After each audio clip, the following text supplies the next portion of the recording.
Yes, guys.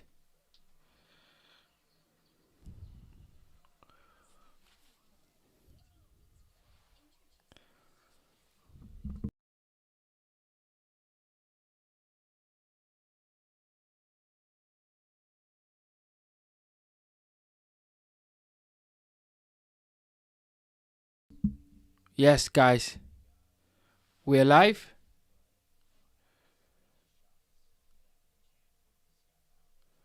We're live. We're live.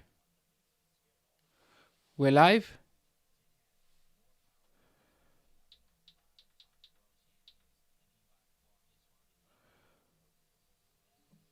Yes, guys. We're live.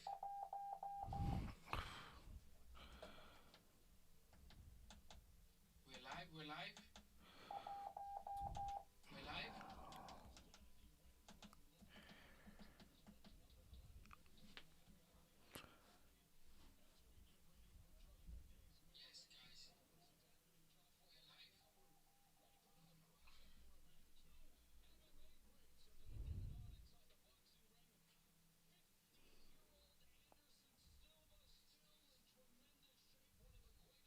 Yeah, I see.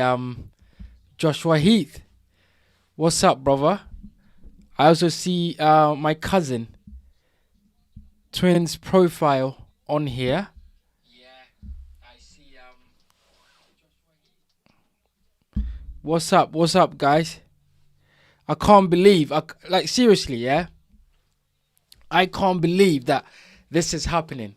This is like, you know, once in a lifetime sort of thing, right? So you have to you have to sort of enjoy it, isn't it? You have to.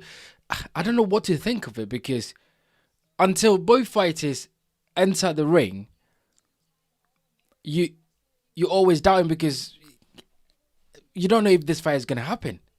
Although I'm about to watch Tyron Woodley and the other guy fight right now. We know that this fight is happening. Until we see Anthony Joshua and Jake Paul in there, you just never know, really. So that's crazy, you know. But yeah, we're live. Um, you know, Ben Newman. How are you, Ben? I hope you're well.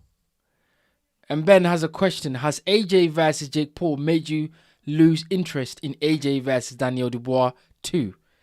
That's a good question, Ben. Um, I'm not sure. Um, uh,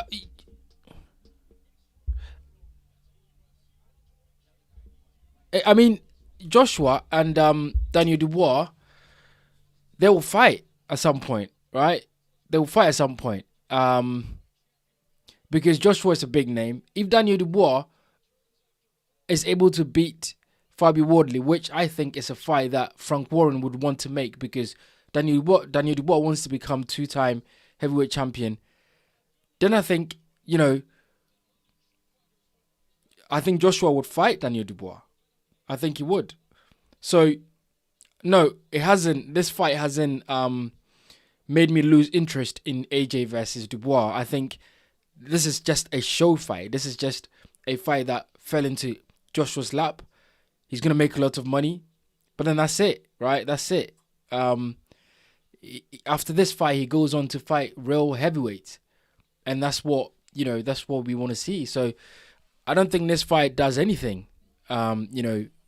For Joshua's career, I think he just makes a lot of money, and then that's it, really. Um, we got some questions here. Um, Twins profile says, "How will anyone blame AJ for taking this fight?" Yeah, yeah, yeah. Look, I know that when the fight was made, when it was signed, a lot of people, including myself, had things to say about Joshua taking this fight, and rightfully so because we want to see Joshua in better fights. We want to see Joshua fight, better opponents. However, this fight you cannot blame Joshua for it, right? You can't. You have to, um, you have to accept that Joshua's taking this fight and he's making a lot of money, and that's just the way it is. Really, that's just the way it is. Every fighter will take this fight, even those that are retired. If they offered Lennox Lewis, who's retired by the way, and he's on comps, right? He's doing a commentary today. If they offered him this fight for $50 million, Lennox Lewis would come out of retirement to take this fight. You cannot blame, Anthony Joshua for taking this fight because it's a massive fight. He's going to make a lot of money for sparring, really. And if he knocks this guy out, he goes home with 90, 80 million pounds in his bank account. You can't blame him for it. So, yeah, twin profile. Yeah, you can't blame Joshua for this one. I'll be honest. I'll be honest. Joshua Heath, he said Dubois is targeting Woodley. Absolutely. I think Dubois is definitely targeting Woodley, and I think it's a fight that Frank Warren would make. He'll make that fight because it's an easy fight to make. It's a fight that sells out Tottenham Hotspur Stadium. Absolutely. So I think it's a good fight to make. I'd love to see that fight. Absolutely. Guys, don't forget to hit the like button. Hit the like button. Yeah, hit the like button so that we can get a lot more people on here. And we can go from there. So, hit the like button, guys. And let's see. Hit the like button.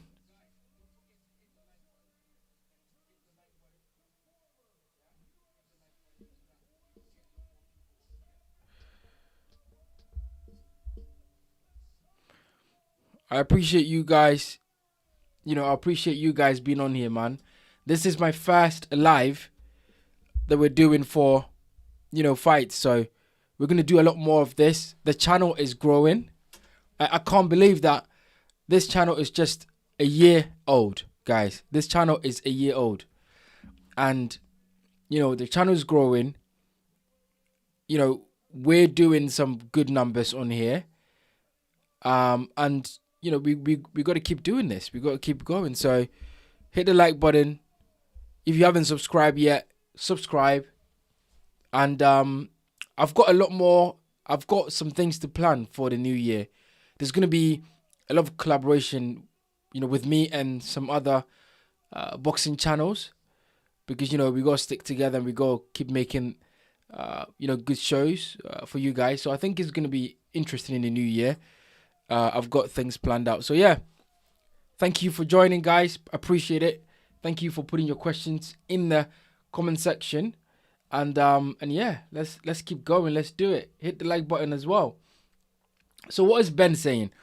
Okay, so right now, Tyron Woodley versus Anderson Silva is about to start.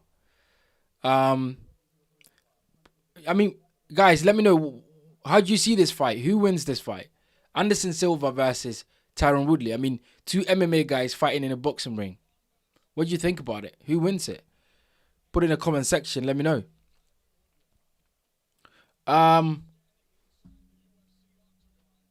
So we have Ben Newman. He said, I don't think people are looking forward to AJ versus Jake Paul because they think it's even. I think people are looking forward to it because they want to see Jake get knocked out. Absolutely, Ben. You're right. People want to see Jake Paul knocked out because he's very cocky, but he's a showman. You see, Jake Paul is a showman. He wants to put on a show. He wants to make a lot of money. He's fighting against Anthony Joshua, the biggest star in boxing, right? So, yeah, people want to see him get knocked out.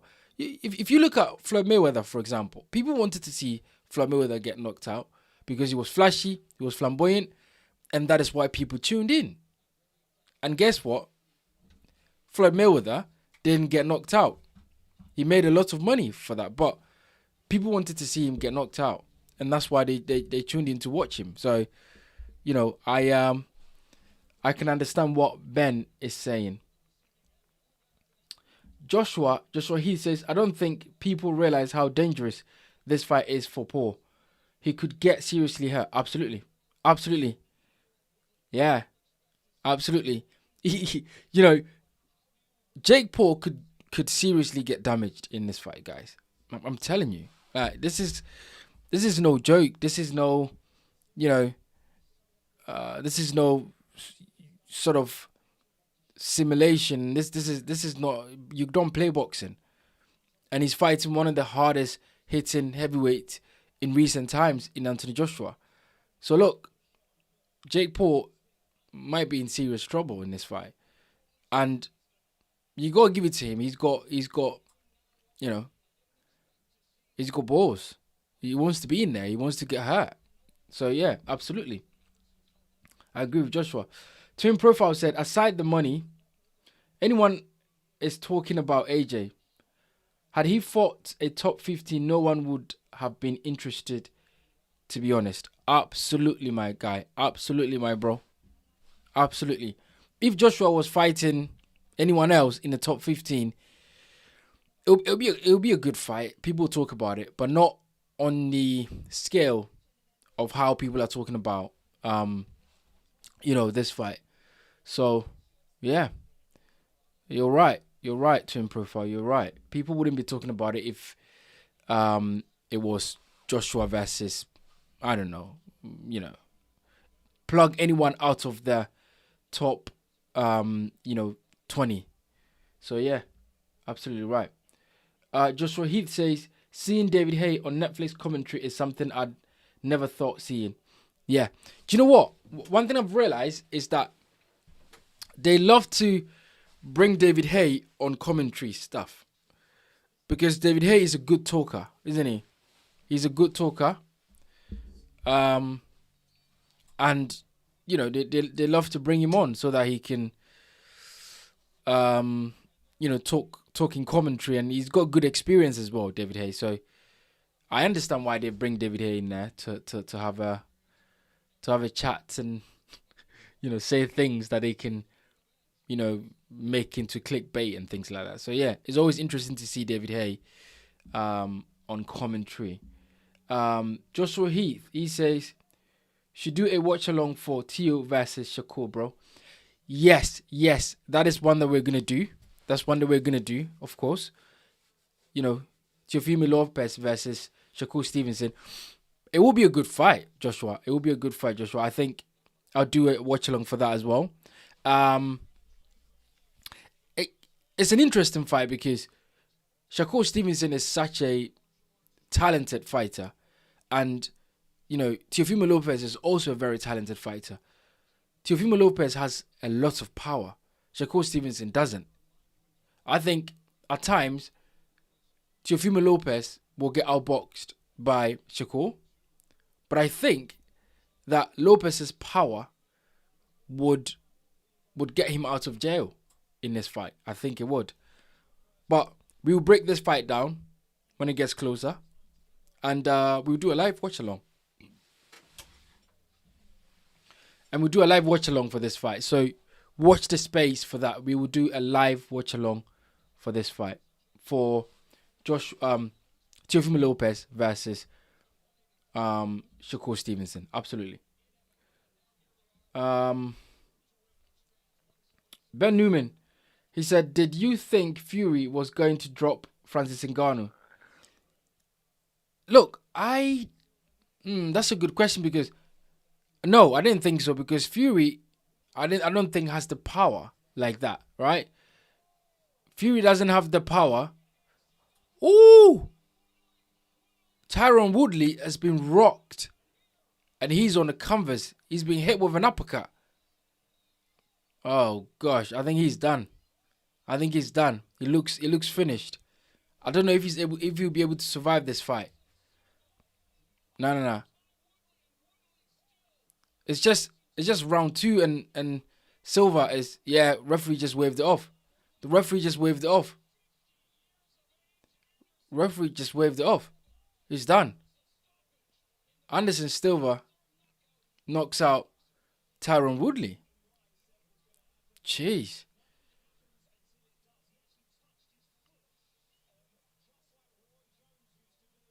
Jeez. He landed the uppercut, and that was it, really. Referee probably saved his life in there. But yeah, what was I talking about? Ben asked, well, Ben, what was the question again? Ben asked, did I think, Fury was going to drop Francis Ngannou? No, I didn't think so. I didn't think Fury had the power to drop Ngannou.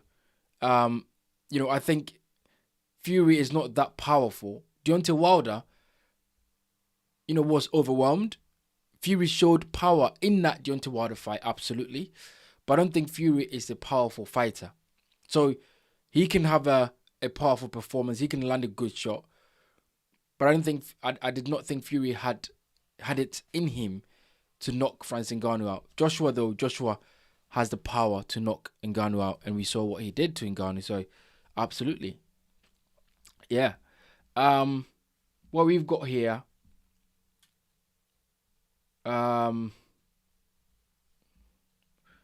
Joshua Heath, he says, I've got Shakur Stevenson winning, but it is not going to be one-sided domination like it was with Zepeda.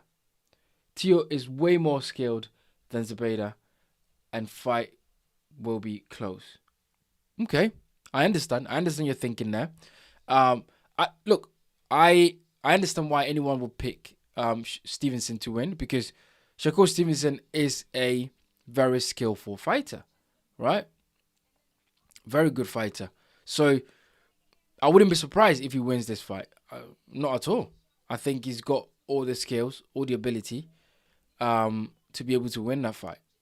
So yeah, absolutely. Absolutely.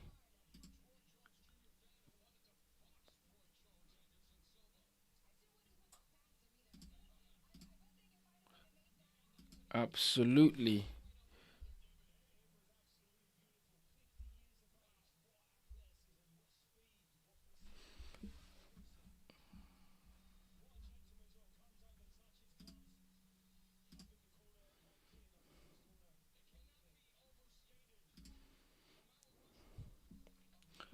Yes, yes, yes.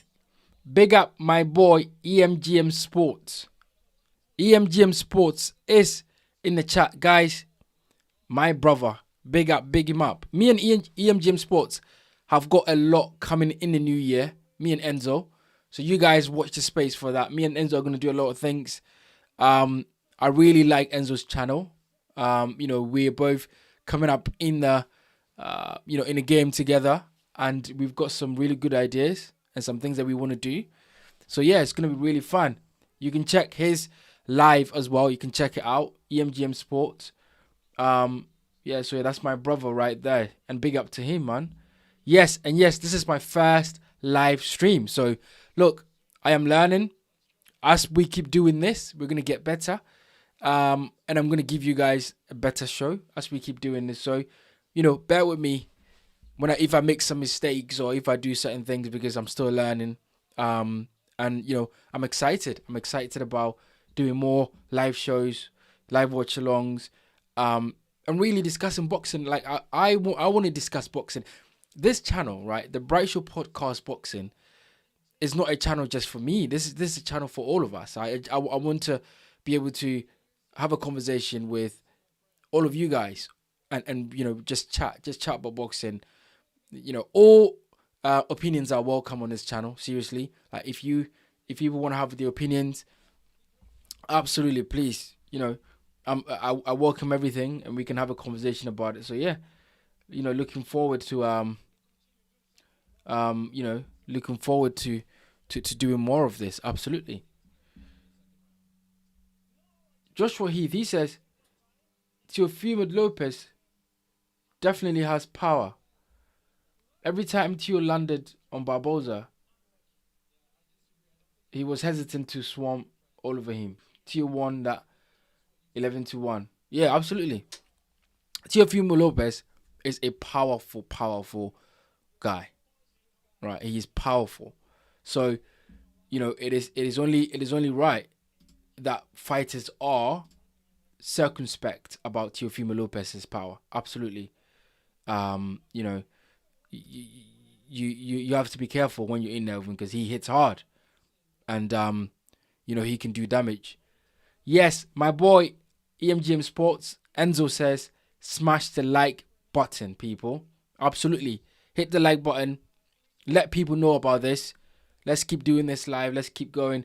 If you've got any questions, put it in there. Any comments, anything about boxing, movies, life, anything, guys. Anything. Before the main events start, if you have anything at all that you want to talk about, yeah, put it in the comment section and let's have a conversation about it. I love it, right? I love it. Let's do it, you know. Absolutely. Joshua Heath, he says, I'm so happy for Silva winning tonight. Such a nice bloke. Yeah, absolutely. Absolutely. You know, he deserves that win. Incredible uppercut, man. Incredible uppercut. Like, incredible uppercut he landed there. So, you know, he deserves that, man. Absolutely.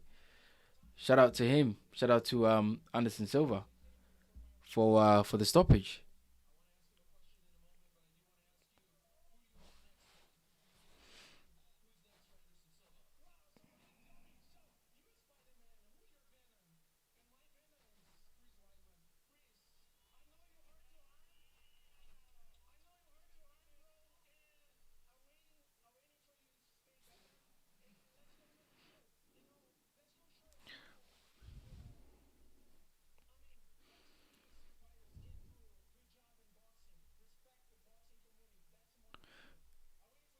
I'm listening to Anderson Silva, and basically, you know, he's saying that, you know, it's good to see UFC fighters in boxing, which it is, guys, it is. But there should be a lane for that, right? These guys get in there and fight real boxers, they will get hurt. I told people that Francis Ngannou was gonna get hurt, and people thought it was a joke because he's a big guy and he hits hard. But look, boxing is a special sport. Boxing is special, guys, and you know, you will get hurt in a boxing ring if you're you know, if you're not taking care, and if you're fighting guys that are way better than you will get hurt. And you know, we saw that with Ngannou. So, you know, they have to be careful. I don't mind, you know, these guys coming into boxing, but they need to have their lane and they need to stick to that lane. So yeah, absolutely. I absolutely.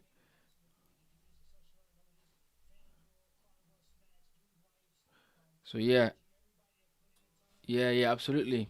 Um,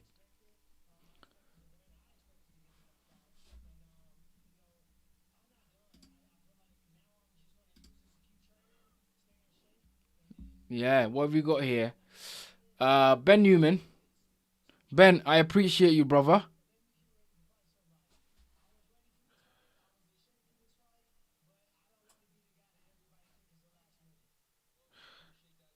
I appreciate you, Ben. Ben said if Prime Mike Tyson had beat Leonard Lewis, people might not have thought Lewis would have been able to beat Mike when he wasn't in his prime. Yeah, you know what? Lewis and Mike Tyson did not fight in his prime. You know, they did not. They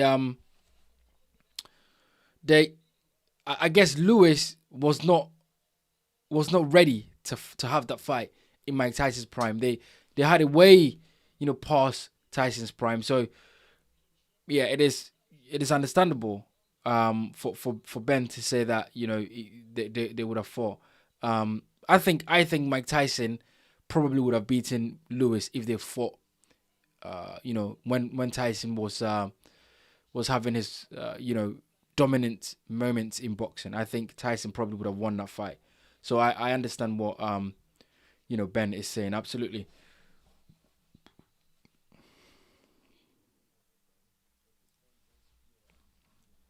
So they are asking Jake Paul, you've been here before, um, and this is a big fight for you. And he's saying, yeah, absolutely. This is a massive fight.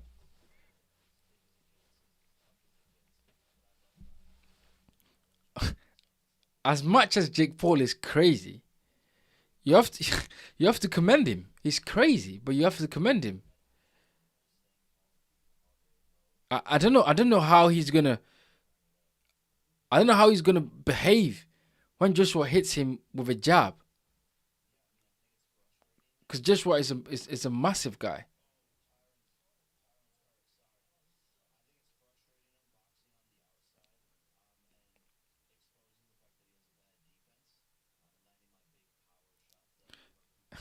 Jake Paul is saying he's gonna expose Joshua for having a bad defense.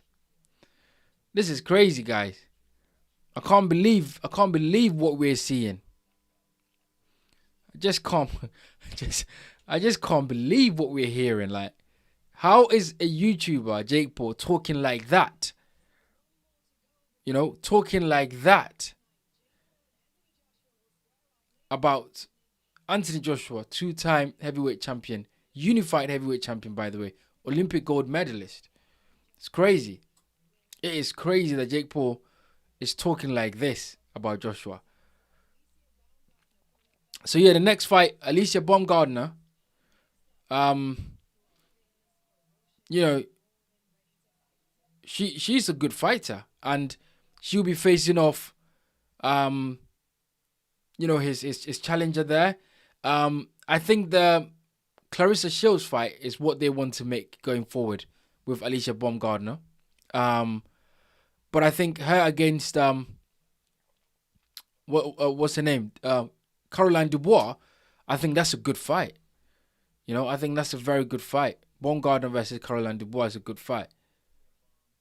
So yeah, it'll be interesting to see how that plays out. Really, absolutely. What have we got here? We've got here Ben Newman. He says the only chance Jake Paul might have could possibly be the older age gap. Ben, do you mean Joshua versus Jake Paul? Ben, do you mean Joshua versus Jake Paul in terms of the age gap? Because I think although Joshua is way older than Jake Paul, Joshua is way scaled, right? Joshua is just super scaled than Jake Paul. So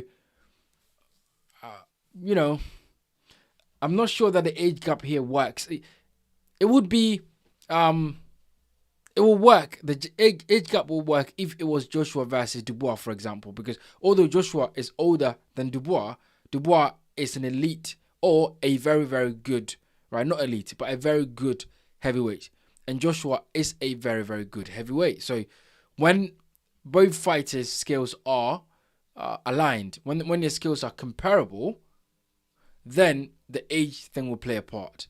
But if one guy is way skilled than the other, then I don't think that age gap makes a difference, because Joshua is just, the difference will be the skill level, really. That's how I see it anyway. So yeah.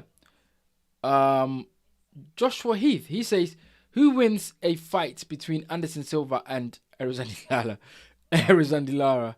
I'm a huge Lara fan. Yeah. That'll be an interesting fight, isn't it? Lara's a good fighter. But I think, Silva would hold his own. He would hold his own. And it'll be interesting to see if they ever make that fight. Like I'd like to see that as well. Twins profile. He said 1000% credit to Jake Paul. He knows the boxing game than the so-called hardcore boxers. Absolutely. Do you know what? The Twins profile is right. He's right. Jake Paul knows what he's doing. He's a smart guy. He understands the way boxing works. He knows that, he needs to get the public to hate him or love him, regardless of which side you sit, whether you hate him or love him. You're going to tune in because he's making a lot of noise in boxing. So you're going to tune in to watch. And he's going to get notoriety from that, and he's going to make money. So he knows what he's doing. I think a lot more, boxers professional boxers need to use social media as a tool to promote themselves, right? Because then the sport keeps growing because a lot of people will tune in to watch them. Floyd Mayweather did that because he was very braggadocious. He was very proud and loud and flashy, and people saw that, and people, some hated it, some loved it, but in the end, everyone tuned in because they wanted to see Floyd Mayweather get knocked out or get stopped or get beaten, and it never happened. So I think social media should be used to promote boxers' profile. They should do that themselves. Get a camera, get someone to use the camera to film you, make a YouTube page, put it on there, talk, call people out, use social media to build your brand. And I think Jake Paul is doing that, and he's showing boxers that they also need to do that to grow the sport. So yeah, I agree with Twin Profile there. Jake Paul knows exactly what he's doing, and he's doing the right things in boxing. Joshua Heath, he says even a 60-year-old Mike Tyson was giving Jake Paul issues. Yeah, yeah, yeah, yeah. You're right. You're right, Joshua. So, Anthony Joshua is going to obliterate Jake Paul. If this is a real fight, Joshua is absolutely going to obliterate Jake Paul. That there's no two ways about that, right? There's no two ways about that.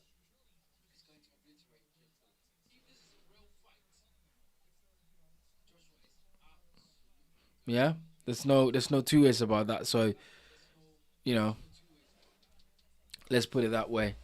You're right. Jim Provider says Paul played with Mike Tyson. Let's be fair. Well, I understand what Twin Profile is saying, but do you think? So what you're saying, right? And let me know in the chat, Twin Profile. So what you're saying is that Jake Paul could have knocked Mike Tyson out, but he decided not to. Is that what you're saying? Because let me know. Let me know if that's what you're saying. Like Jake Paul could have knocked Mike Tyson out, but he decided not to. Is that the the thought process here? Let me know if that's the thought process, because I'm not sure that could be possible. That could be possible, but I'm not sure. If how that was gonna happen. If I'm not sure if Jake Paul would be able to knock Mike Tyson out. Did he try? I'm not sure about that, but yeah, you know, let me know if anyone thinks that Jake Paul was could knock Mike Tyson out, but decided not to in their fight. Get in the comment section and let me know, because I'm not sure that Jake Paul would be able to knock Tyson out. I wasn't sure. I'm not sure about that, so it'll be interesting to see. Um, you know, look, in this fight, it'll be interesting to see um how Jake Paul comes out and how he sort of shapes up. You see, it'll be interesting to see. Seriously, it'll be very interesting to see how he shapes up in there. Yeah, it'll be interesting to see.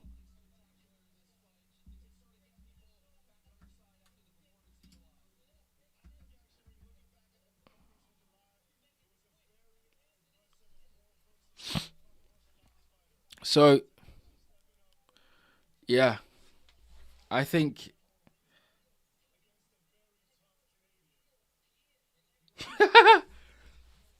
really.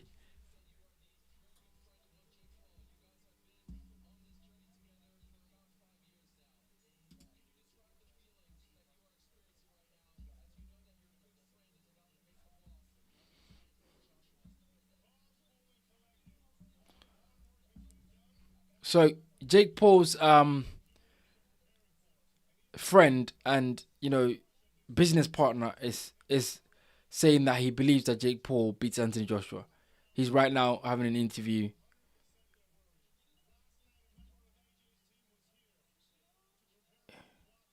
So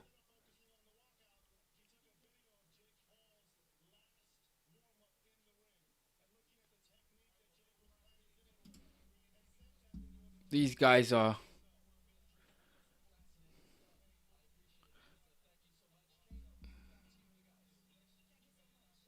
these guys are you know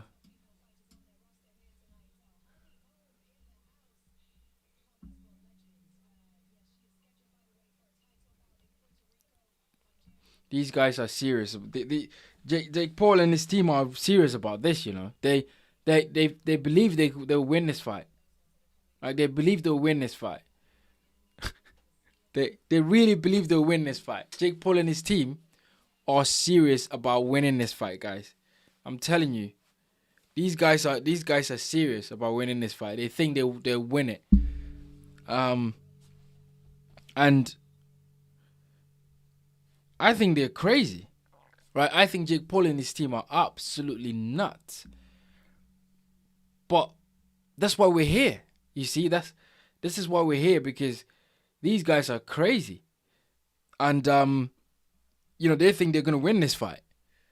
Guys, don't forget, hit the like button, share this if you can, and yeah, let's keep going. I'm really enjoying this right now. So yeah, hit the like button and let's go. I'm looking at the comments right now, and Joshua Heath, he said even a 60-year-old Mike Tyson was giving Jake Paul. Yeah, I've read that. Joshua was saying that Joshua Heath, he says, bro, I'm not gonna lie, I was crying of laughter when I saw Tail of the Tape on IFL TV. It shows the amount of social media followers they both have as a stat. Yeah, absolutely. They they need you need to use social media these days to build yourself. And I think Jake Paul and Jake Paul is doing that very well, and I think a lot more other fighters should do that absolutely. Twin profile, he says, I will knock out Mike Tyson if I train for 3 months. The guy couldn't move his feet. yeah, yeah. I mean, Tyson was like what 62, 60 something, like when fighting Jake Paul, he was like in his, it's crazy. Uh, I see what you're saying, and maybe Jake Paul, didn't want to, knock Mike Tyson out, but yeah, you would knock Tyson out. If you train for 3 months, you definitely would have a chance. But I think Tyson would land something big in that fight. Although you might have a chance because he's very old, I think he's still got some pop, and I think he'll land something big in that fight. Absolutely. Ben Newman, he says maybe it could be the other way around. Maybe Mike Tyson chooses to KO Jake Paul. Oh, Mike Tyson chooses not to KO Jake Paul. Yeah, it could be. I think that fight was a bit fixed though. I think so. I think it was a bit fixed. So I'm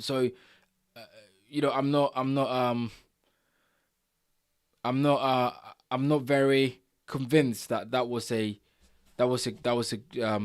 real fight. I think there was some sort of match fixing with that fight, because how is Jake Paul how is either Mike Tyson or Jake Paul not landing massive shots on each other when it's a real fight? If it's a real fight, both fighters will land big shots on each other, and in that fight they were not landing big shots on each other. So it's all I think it's all fixed. It's a bit fixed. You know I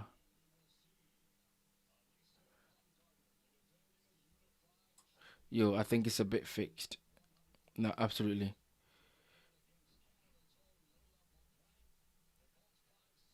I am I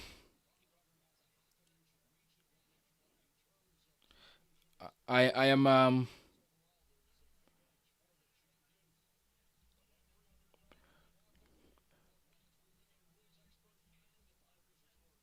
what is so Alicia Baumgardner. This fight is a 12 round fight, and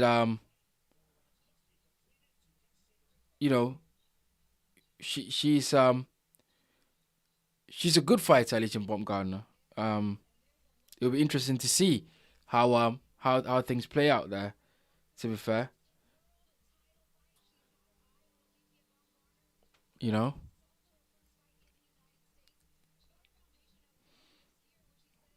yeah. I think that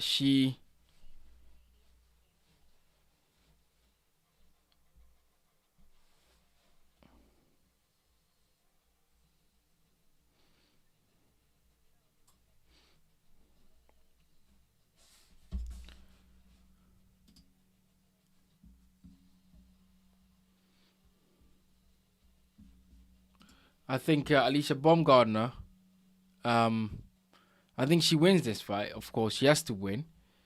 But it'll be interesting to see, you know, how it'll be interesting to see how she fares with those the good guys. Sorry, the good girls in the division, like Caroline Dubois. If she gets that fight with Clarissa Shields, it'll be interesting to see how that goes. So yeah, we will see.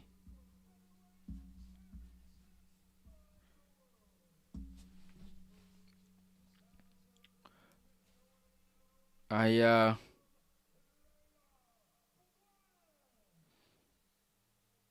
you know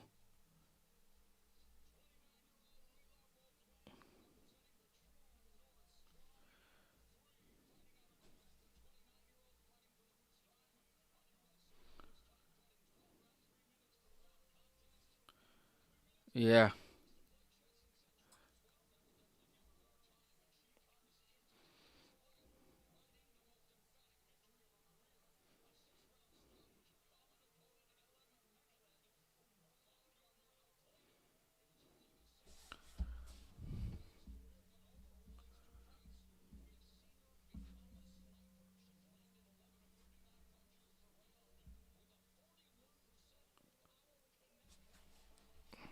What do you guys think about this one though?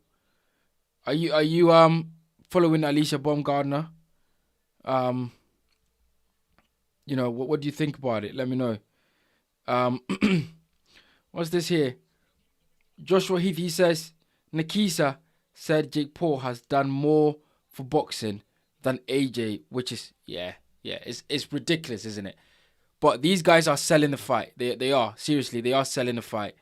For him to say that Jake Paul has done more for boxing than Anthony Joshua, it's just it's just stupid. It's just absolutely stupid. It's stupidness. But what do we expect from those guys, right? What do we expect? We expect them to, say things that we don't agree with. They're trying to sell the fight, isn't it? They're trying to make Jake Paul into, this savior of boxing.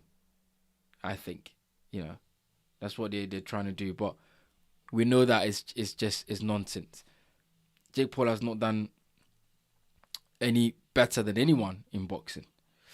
Um, Twin Profile, he says he was specific. He said in the last 5 years, and it's true. I mean, really?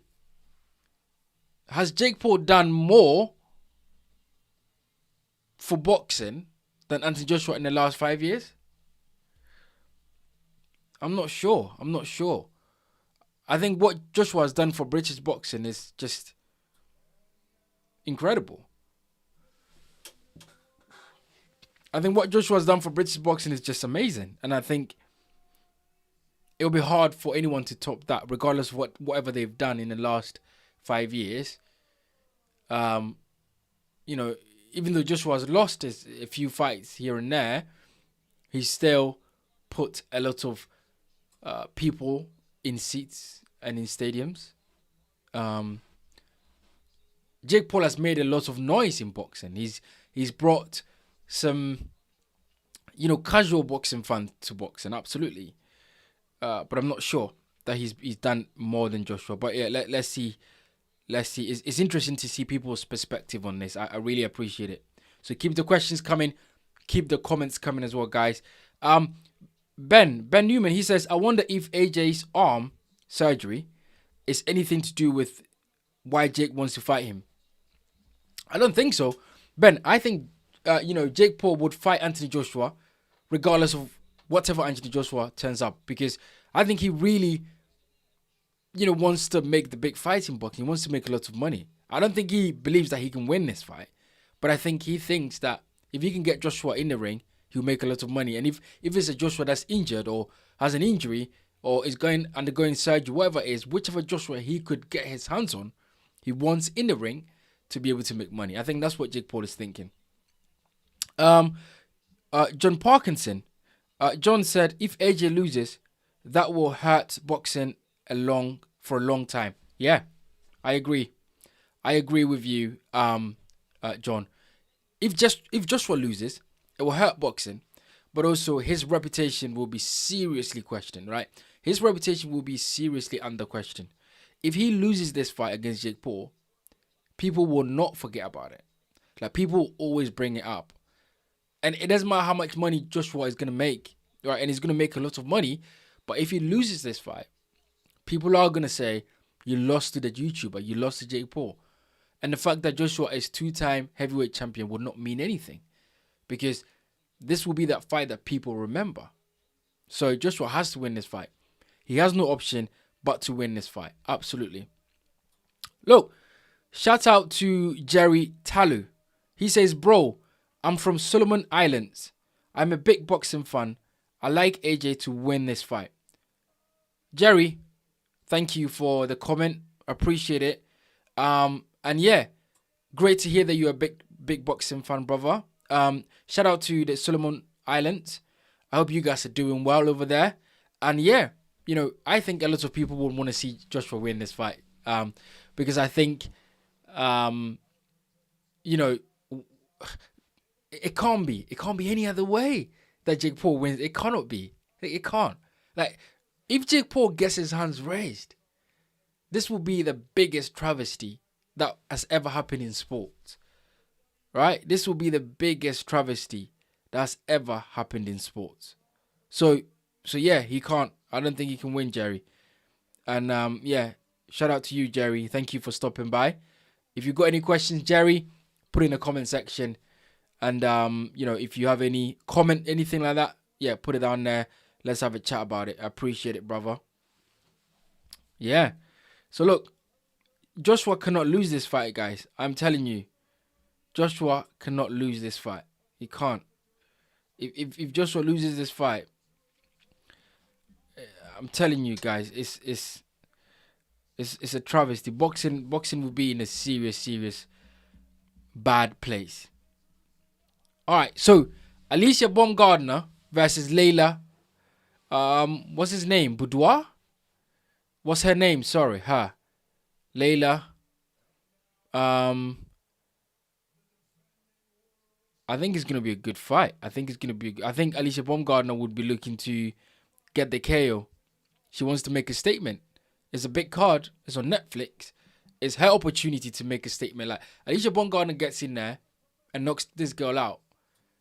The the Caroline Dubois fight looks now interesting, right? The Clarissa Shields fight, could happen because she gets this knockout, she gets this win, and she'll look good. So she has to do it. Absolutely. She has to do it, man. She has to do it. Jerry Talu. Jerry says, I am a big AJ fan. Yeah. Why not? I mean, Joshua over the years has done a lot for boxing, right? Joshua has done a lot for boxing. So look, I understand, people saying that they're Joshua fans. Why not? Joshua's done a lot for boxing. And, he deserves his flowers, absolutely. Anthony Joshua. But I'm telling you, he can't lose this fight. Right? Joshua cannot lose this fight. Joshua cannot lose this fight. He has to win this fight. He has to. Joshua cannot lose this fight by any means. By any means, Joshua has to win this fight. You know, by any means. Ben Newman, he says, could it be dangerous for Mike Tyson's age, be why the fight might not have been real? Yes, Ben. Yes, Ben. Mike Tyson was in the 60s, right? Or 60s? Yeah. So, it's a dangerous fight. Like, nobody should want to see an old man get punched up and get knocked out badly. So, I think that is the reason why this fight was, the Mike Tyson versus Jake Paul was not a serious fight, because Mike Tyson is old. Nobody wants to see an older fighter like Mike Tyson, who has a lot of respect, get knocked out in a fight. All right, so Alicia Baumgardner versus Dubois. I hope I'm pronouncing the name right. Round 1, 2 minutes in, and look, Alicia Baumgardner is sort of looking to control range. Dubois is looking to go to the body, which is good, because you lower the left hand down to land the right hand. So it's good that she's looking to go to the body. Alicia Baumgardner misses with a chopping right hand. That's a chopping right hand there. Like, if that landed, that would have been serious. Yeah. Look, Dubois is shaped proper in this fight. Bombgardner is shaped proper.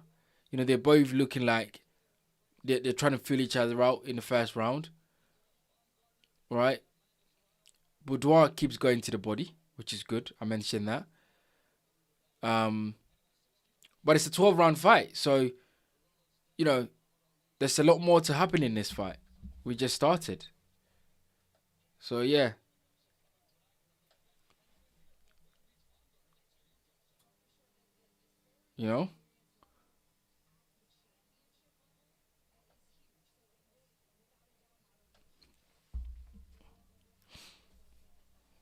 Yeah.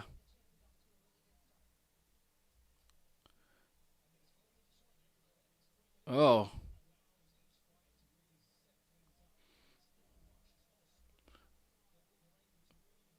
Nobody's really landing in this fight. In the first round, Dubois landed some really good shots to the body.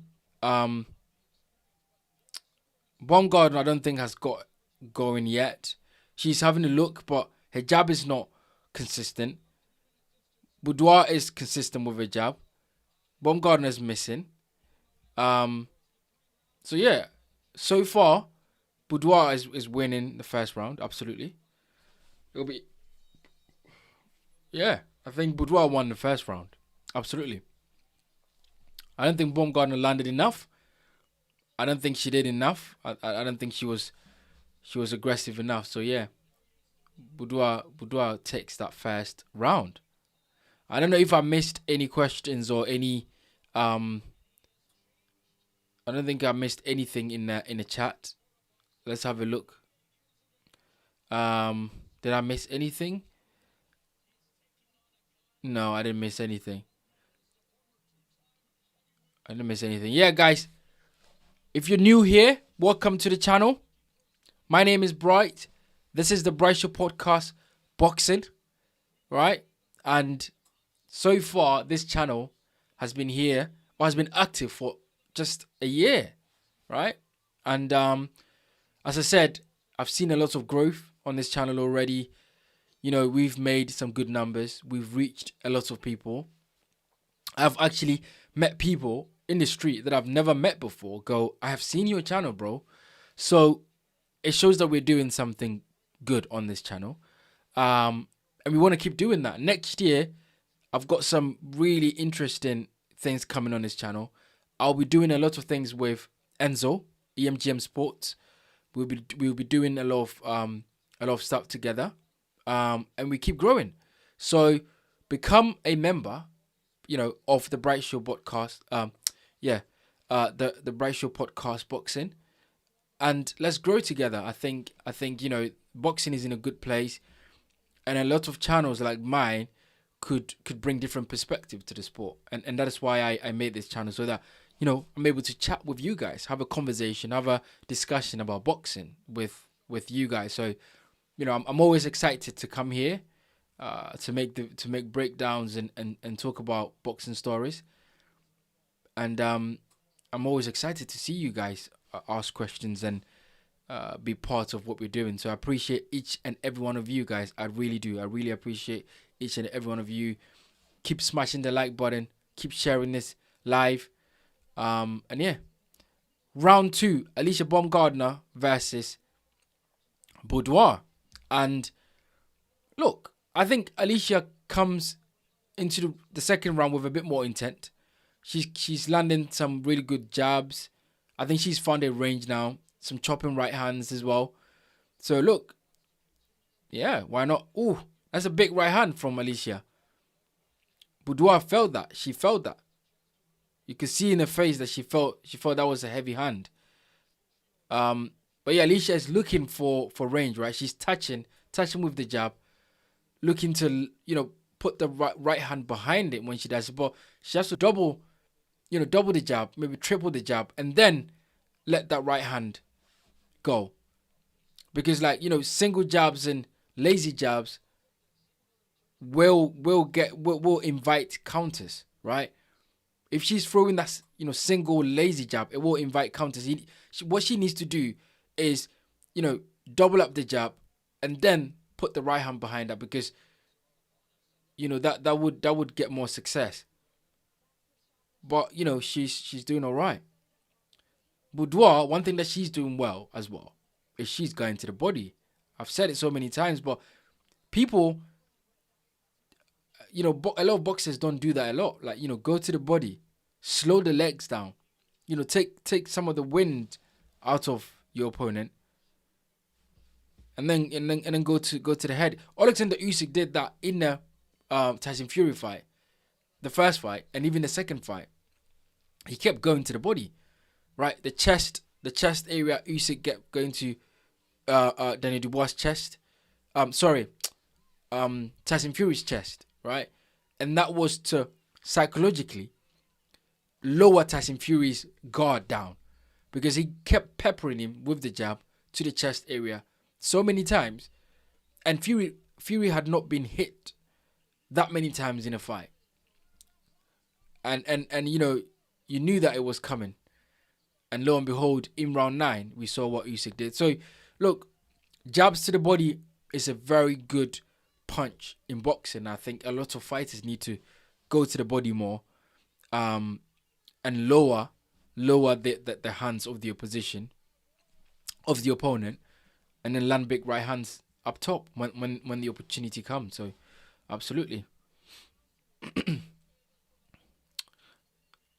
So yeah, round 3, Alicia Baumgardner versus Boudoir. I think that Alicia Baumgardner won the second round. So I think it's 1-1.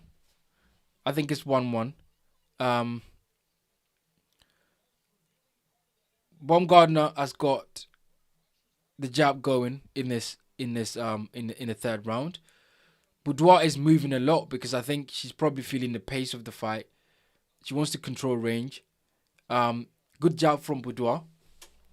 Good jab to the body once again. Oh, big right hand. Alicia comes back with a counter. Right hand counter. Alicia's stalking her, because she's probably feeling like she can land something big here and get this fight out, get this girl out of there. I think that's what Alicia's thinking. Let me get this girl out of there as quick as I can. She's got to be patient. Yeah, I think she got to double up the jab, man. She's in range. Double up the jab and let that right hand go.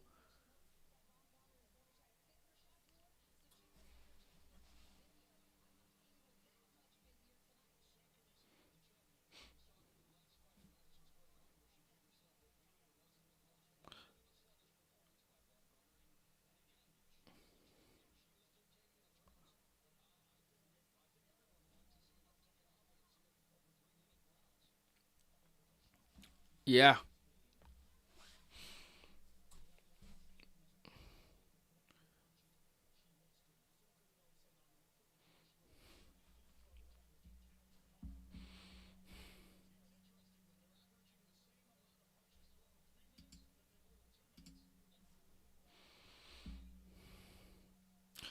Yeah. 50 seconds to go in round three. Alicia Baumgardner versus Boudoir. Um, and I think Baumgardner has been a bit more busy in this round. Um,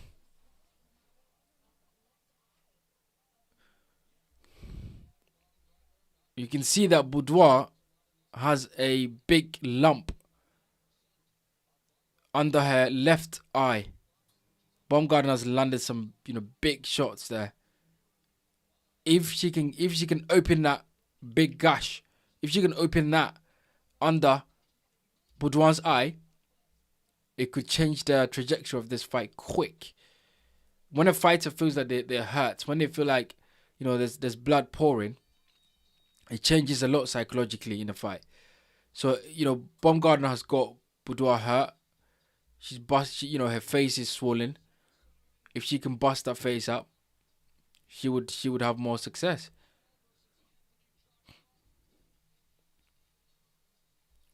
I mean, they've got a lot of celebrities in there. All these YouTuber guys are there. Um, yeah, there's a lot of stars that have come to watch this fight, isn't it?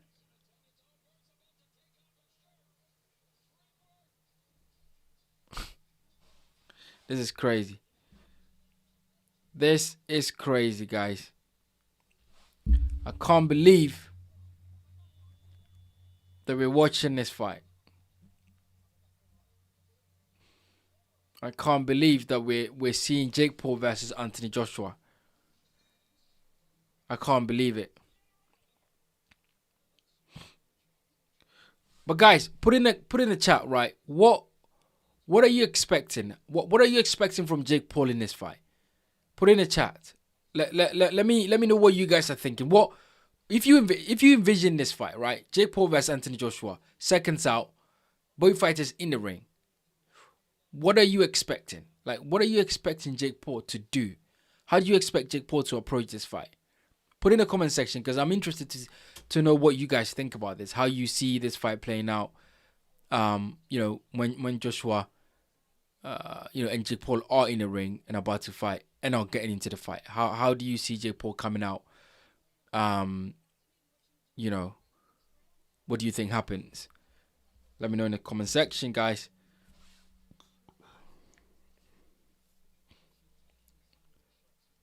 Right, so Baumgardner, round 4, Baumgardner versus Boudoir.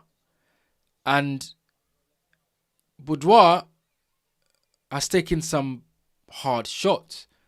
Her eyes are swollen. She's beginning to wither. And it'll be interesting to see how she how she keeps fighting in this fight, because her eyes looks like it's very swollen, and it looks like it's gonna shut, really. Um ugh.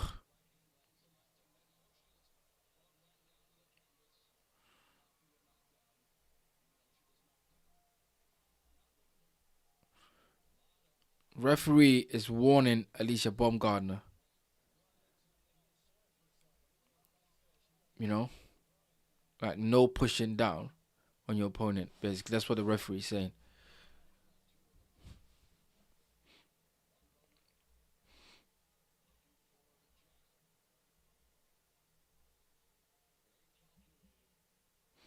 Yeah.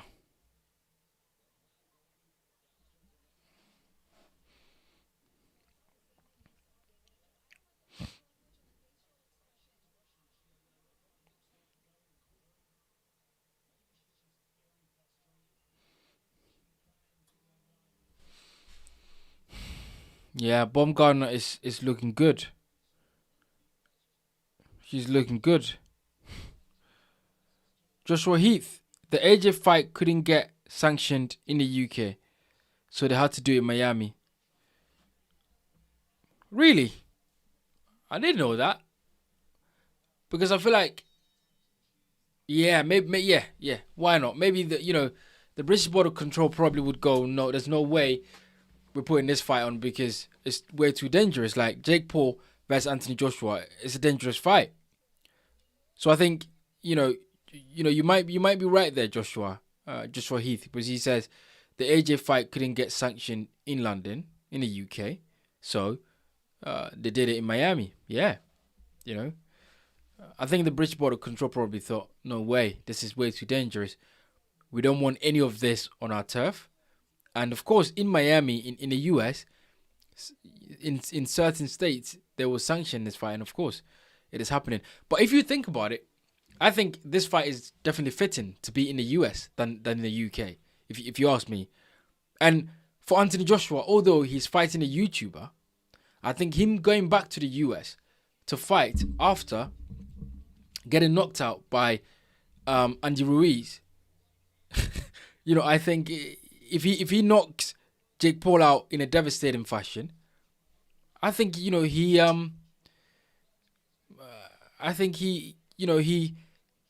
gets some respect back. Not a lot of respect, but some respect back after that loss. In Madison Square Garden, I think she gets some respect back. So he gets some respect back. So it'll be interesting to see how Americans feel about Anthony Joshua after this fight, because after the Ruiz fight, he wasn't, he didn't get a lot of respect for that.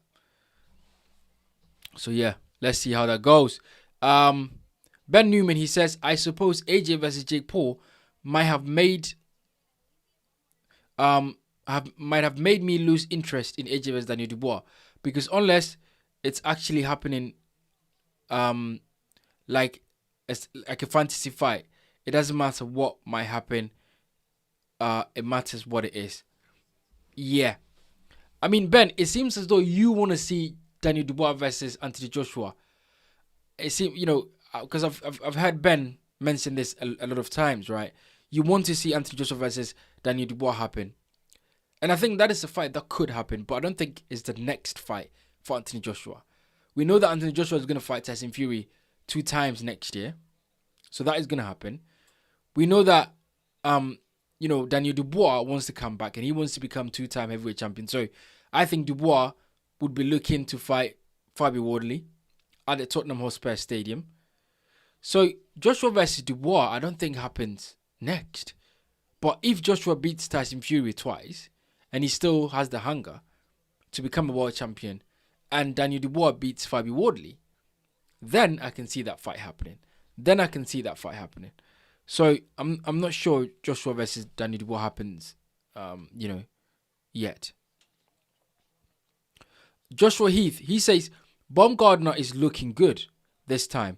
I honestly thought she lost against Miranda and looked different without being on the pads. Yeah, she looks alright. But then again, you would go, her opponent is not the best, right? So she's looking good against a decent opponent. She got popped. She popped dirty for PDs, didn't she, Bombgardner?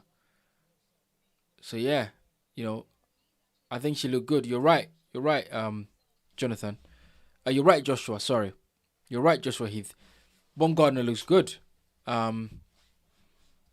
She needs to stay away from the drugs, man. Look at Dubois' face. She's all swollen up. She's taking some big shots in this fight. She's taking some heavy shots, man. What can you do?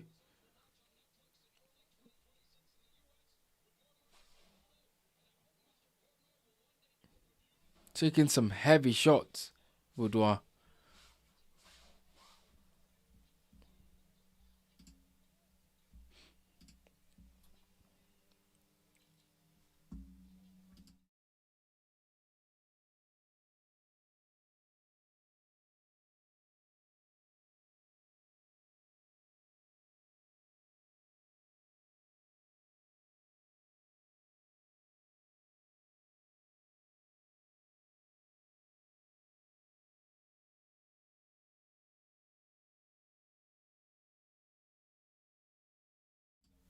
All right, round 6.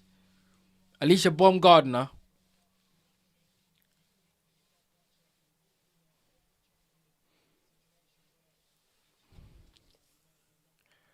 Round 6. Let's go.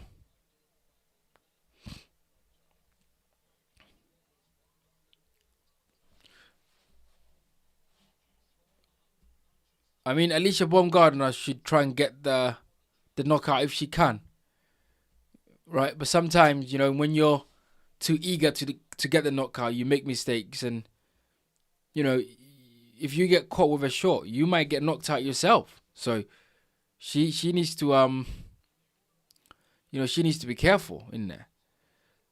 Joshua Heath, he says Baumgardner would lose to Shields. Shields throw too many wild haymakers. Yeah, yeah.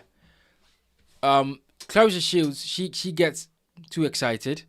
She's a good fighter, but she gets too excited sometimes, and she throws a lot of haymakers, a lot of punches. So, as you said, I can understand why, Shields will get the upper hand over Baumgardner. Absolutely. Um, you know, and I think Shields is a better fighter than Baumgardner as well. But I don't know in what weight they will have that fight, because Shields now is fighting a heavyweight. Baumgardner doesn't look like she can even fight a cruiserweight with her size. So, you know, it'll be interesting to see how they'll have that fight. Baumgardner is going to the body now. She's having success to the body right now. You know, she's having success to the body. I mean, she's winning this fight. Don't get me wrong.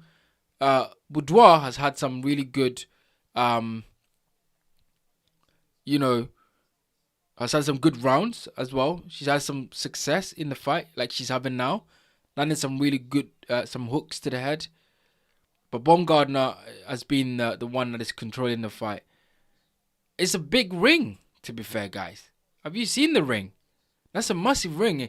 I'm sure Jake Paul chose this ring because he wants to run around and try evade big shots for as long as he can in this fight. So I think Jake Paul is, running around a little bit. So I think Jake Paul will come and run around a little bit, guys. I'll be honest.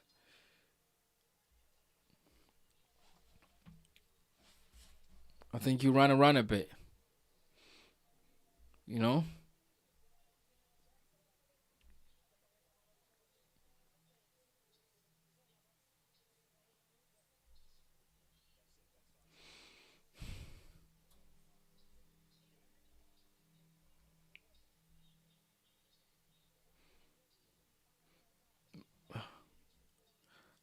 Anthony Joshua's doing a warm-up.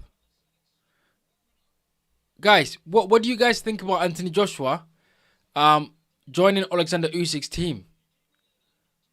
What do you guys think? Is anything going to change with Joshua, do you think? Do you think that Usyk's team are going to turn Joshua into a very good technical boxer and a puncher, or do you think Anthony Joshua is at that stage of his career where it doesn't matter what he does now, he's finished?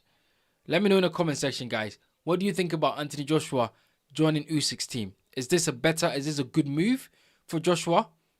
Do you think he learns a lot there, or do you think Joshua is just finished and it doesn't matter which team he joins? He's not going to do anything. Let me know. Let me know in the comment section. I'm interested to know what you guys think about Joshua joining Alexander Usyk's team. Right, round 7, Alicia Baumgardner versus Dubois. Baumgardner's landing some really good shots here. Dubois' face is all swollen up, I can see. I think there's a bit of blood in her face as well.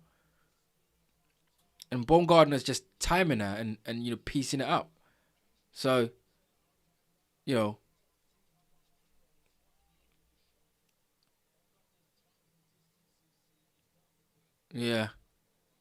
Baumgardner's timing is really good.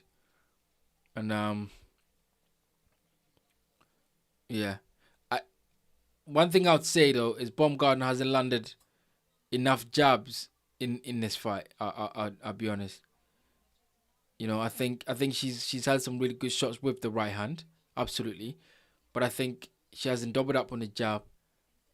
She hasn't dominated with the jab, and that could also be that her opponent is really good, in taking away the jab.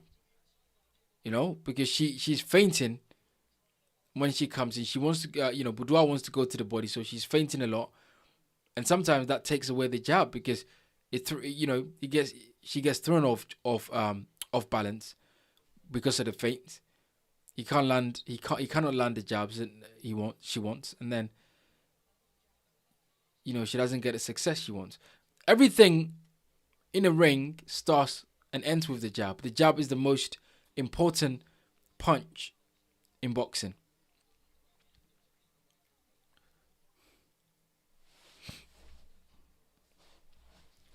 Yes, guys, get in the comment section and let me know.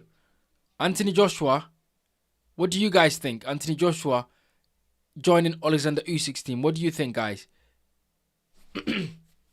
Is he going to learn a lot, or is Anthony Joshua just or is Anthony Joshua just done? Like, are Usyk's team gonna teach him anything? Are they gonna, impart anything to him, or is it just the end for Joshua? Let me know in the comment section, guys.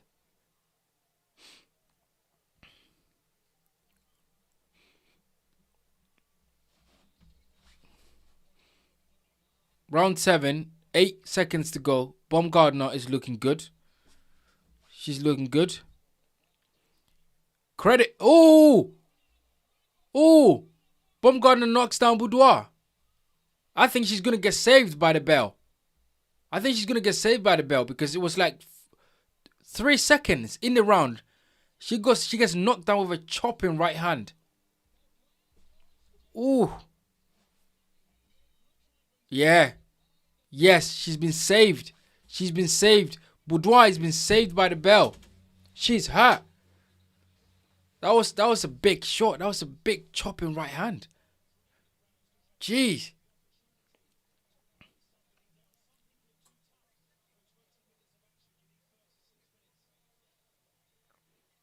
I mean, David Haye is in the...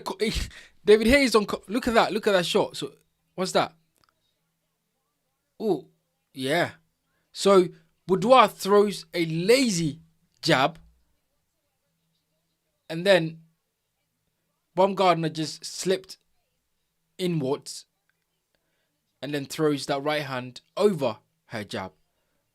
That's what happened. Like, Baumgardner slips inwards and throws that right hand over Boudoir's jab. And she was down. She's hurt. Would Baumgardner would look to finish this fight now, if she can. Right? Baumgardner would look to finish this fight if she can.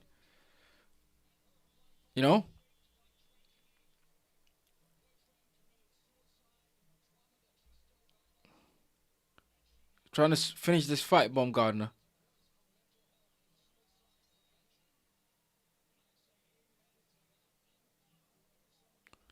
Round 8.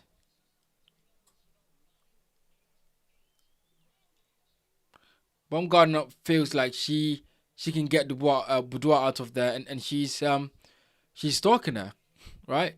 But Boudoir is throwing caution to the wind, really.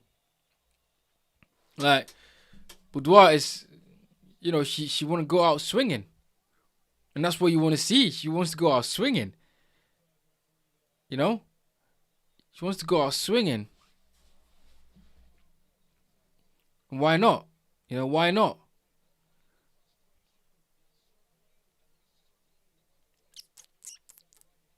Wants to go out swinging.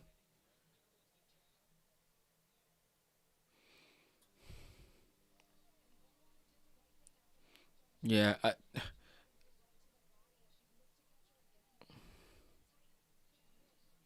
Baumgardner is... Oh. Baumgardner gets hit herself. She gets hit with a big shot.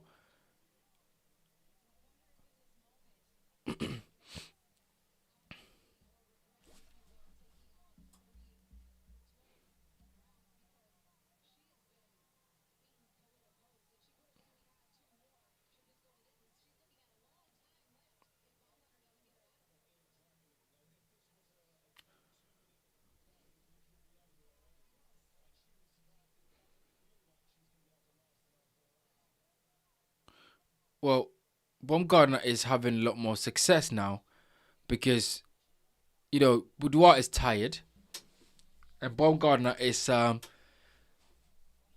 now having a lot more success going to the body, you know, going to the body to the head, and you know, she's looking good, Alicia.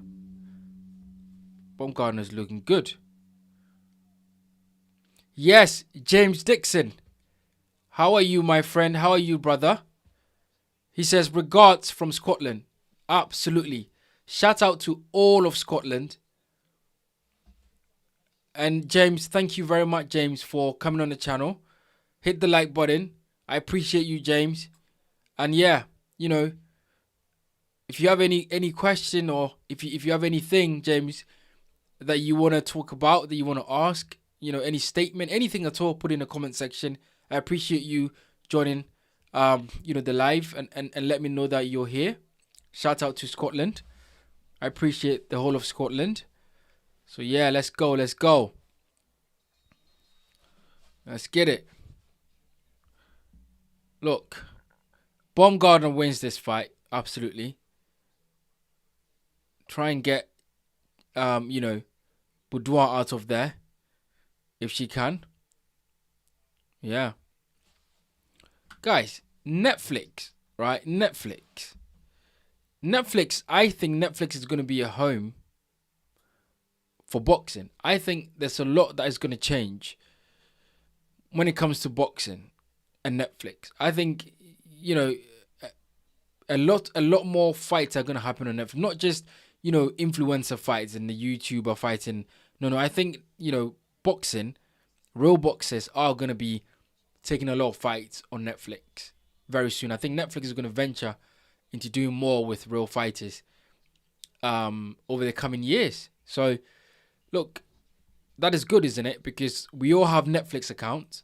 So, you can just log in and watch the fights rather than paying pay-per-view for those fights. So, look, the more players we have in broadcasting when it comes to boxing, the better, because we have different options rather than it being just one, broadcasting company that would set a price that nobody argues about. So the more we have different sort of broadcasters, such as Netflix, DAZN, all of these guys coming into boxing is better for us, because as fans we want to be able to, have access to different platforms to be able to watch boxing. So yeah, I think Netflix is here to stay. I think Netflix is going to be a big part of boxing. I think that's going to happen, definitely.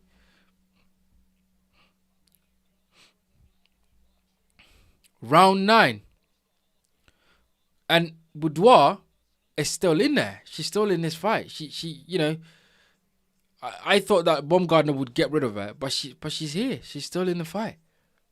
So, you can't take anything away from her. She's still in the fight. She's in the fight. And she's fighting.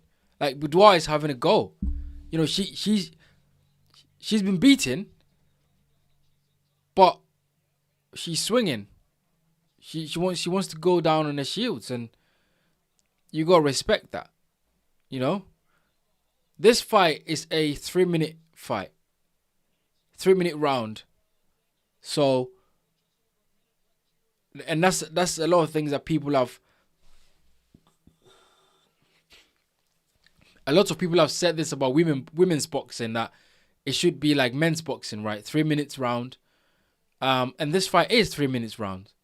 So, it'll be interesting to see how both girls hold their stamina in their championship rounds, right? In round 10, 11, 12, it'll be interesting to see how they hold their shape, whether they will get tired too quickly or not. But yeah, Alicia Baumgardner is having a good round again.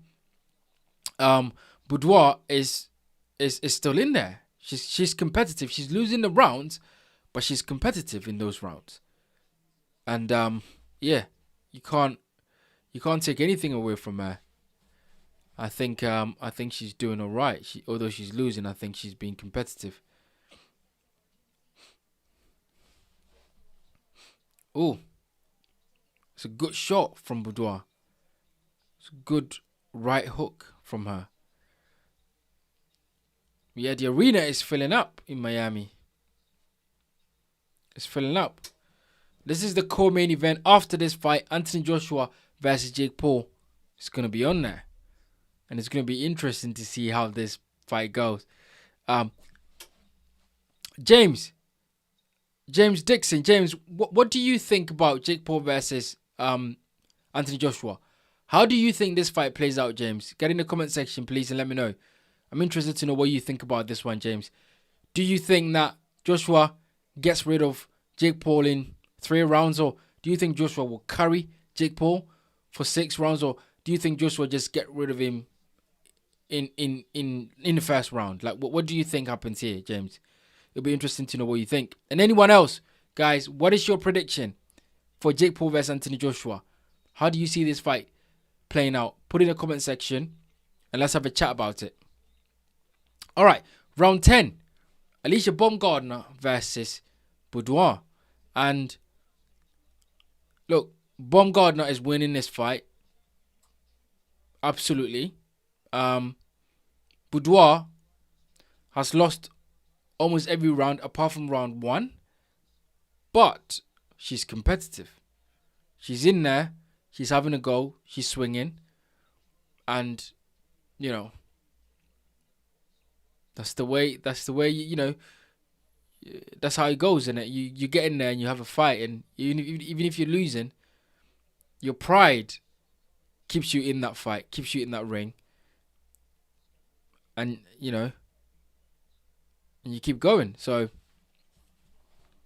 yeah.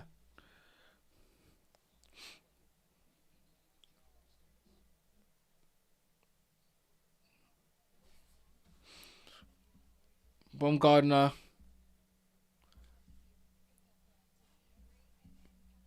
Bombgardner.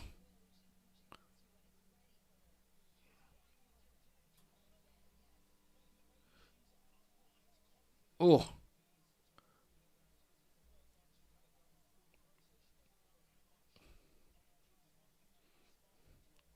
That's a good shot from Bombgardner there.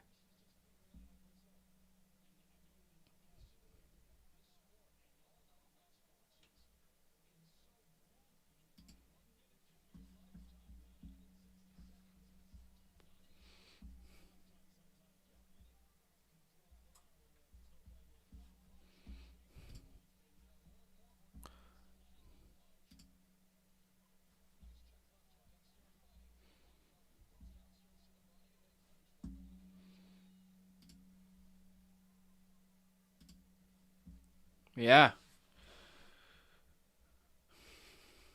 All right, James. James says, bearing in mind Jake can bang, I think Joshua stops him at the hurry up. Although I have been wrong before. yeah, James. I see what you said. I understand what you said. But does Jake Paul bang enough against Anthony Joshua? Like, is Jake Paul power going to be that relevant in a heavyweight fight? Because I think this is his first heavyweight fight. Oh, Mike Tyson fight was a heavyweight fight, right, James? Yeah. So facing Anthony Joshua, someone that hits as hard as Anthony Joshua, is Jake Paul's, is Jake Paul's power going to make any difference in this fight? Do you think? Because people say he bangs, and I think he does. I think he hits hard, but is it going to make any difference here? I know that people like to say that Anthony Joshua has a weak chin, and although I think Joshua don't have a weak chin, I think Joshua has poor powers of recovery, which is different too. Because every time that Joshua has been stopped, he's survived the round, right? He's survived. So, for example, in the Andrew Ruiz fight, he got knocked down in round 3, I believe, and then he got stopped. The fight got stopped in round 7. So, he was in there from 4, 5, 6, taking all these shots, and then got stopped in round 7. In Daniel Dubois fight, he got hit with a big right hand in round 1. Joshua was in there up until round 5 before Daniel Dubois stopped him. So Joshua knows how to survive, and I don't think it's his chin. I think it's just he does not recover very well from shots. With that being said, do you think that Jake Paul has the ability to land those shots that Andy Ruiz landed on Anthony Joshua? That's the questions I think we need to ask. Does Jake Paul has enough power to land on Anthony Joshua? We will see. That's a very interesting one. Yeah, I appreciate it, James. Thank you for sharing your thoughts about Jake Paul's chances in this fight. Really, but look, it's a heavyweight fight. If you land the right shots at the right time, it changes everything, right? It changes every single thing. And Jake Paul, has the ability to do all of that. And Jake Paul can land a shot, and yeah, the rest is history. But then that would be the biggest upset in sports in history, right? Biggest upset in sports in history if Jake Paul lands, a big shot on Anthony Joshua and knock Joshua out. If Jake Paul wins this fight, it will be the biggest upset in all of sports in history. So, Joshua cannot lose to Jake Paul. His legacy will be in absolute tatters. It will be. So, he has to win. Shout out to Kelly Jacks. Kelly, thank you, Kelly, for joining the chat. Thank you for joining the live. This is the Bryce Show Podcast Boxing. If this is your first time on the channel, my name is Bright, and this is the Bryce Show Podcast Boxing. And on this channel, all opinions about boxing is welcome. I am here to enjoy having conversation with you guys about boxing, giving you breakdowns, reacting to boxing news,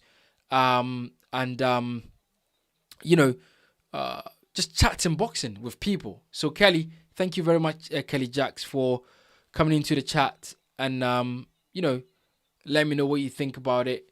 You're saying Anthony Joshua 100%. You're saying, Kelly is saying that if AJ wins, it's rigged. Or if Jake wins, it's rigged. Yes. Yeah, sorry about that. So Kelly's saying that if Jake wins, it's rigged. Absolutely, Kelly. I agree with you 1000%. If Jake Paul wins this fight, it's rigged, and it's a disaster for boxing, and it's a disaster for Anthony Joshua's career. Absolutely. If Jake Paul wins this fight, it's a disgrace to Anthony Joshua's career. Absolutely. So Joshua has to win this fight. He has to. Joshua cannot not win this fight. He has to.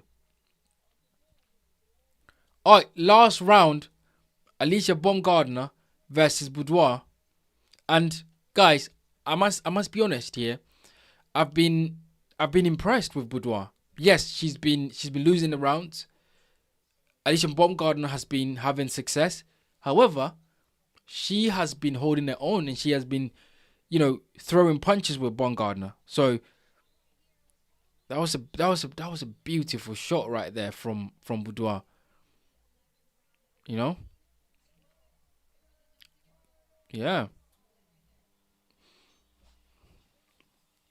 12 and last round, Alicia Baumgardner versus Dubois. Good fight. Bombgardner would be looking to, stake a claim and win this fight on points. Dubois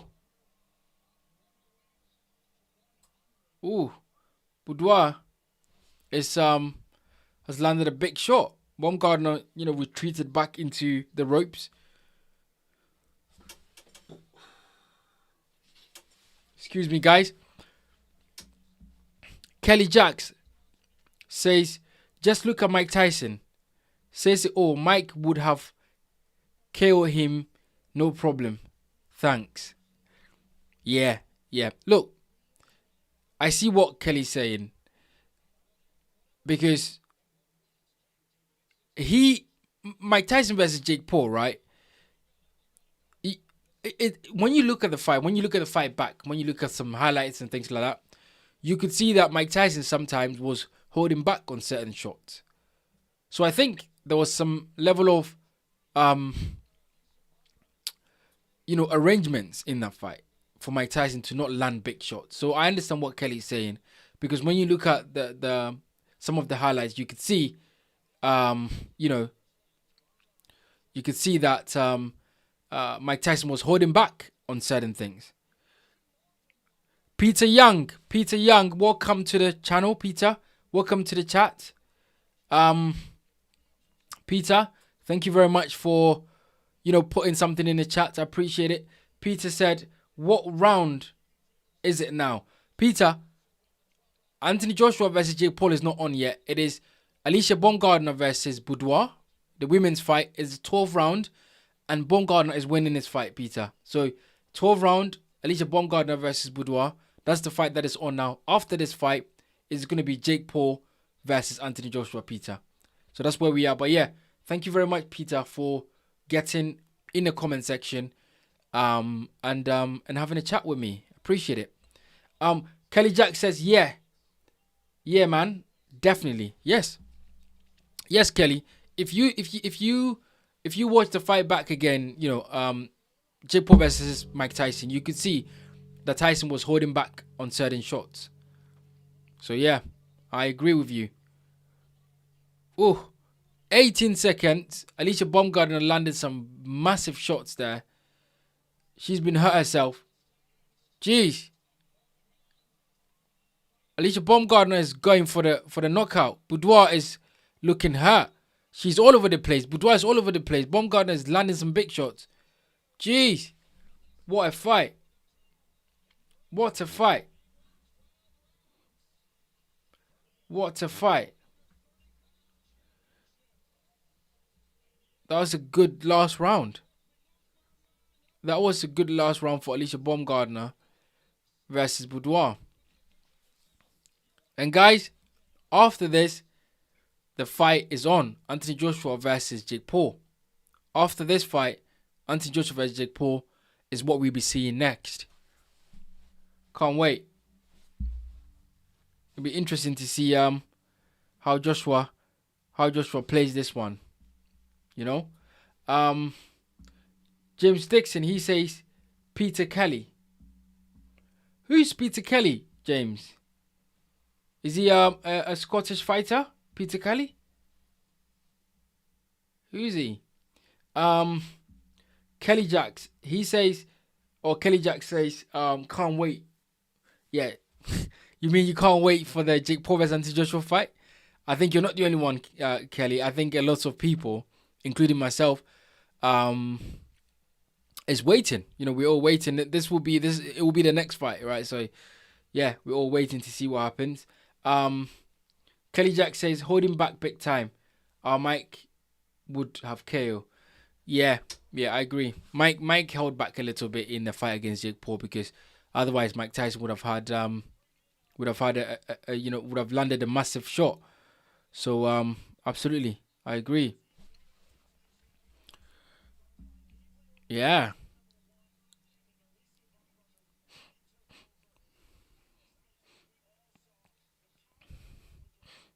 Yeah. This is a good fight, isn't it? Dubois versus Baumgardner. It's an alright fight,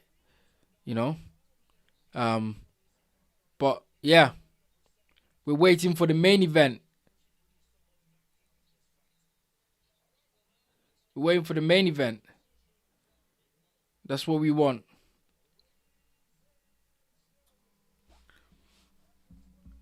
James Dixon says hi to Peter and Kelly. Hi to Peter and Kelly.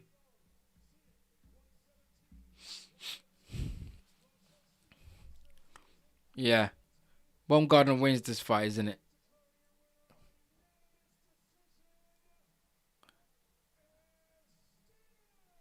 Baumgardner wins this fight.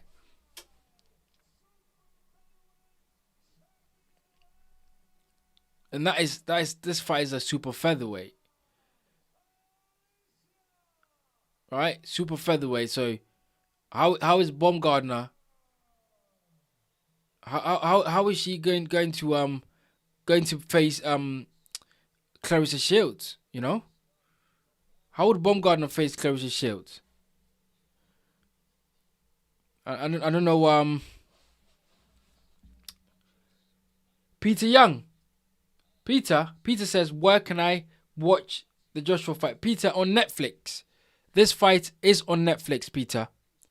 So if you've got a Netflix account, log in and the fight will be ready for you to watch, Peter.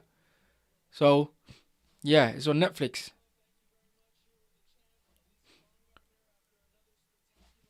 It's on Netflix, Peter. Yeah, and as Twin Profile said, it is on Netflix. Kelly Jacks.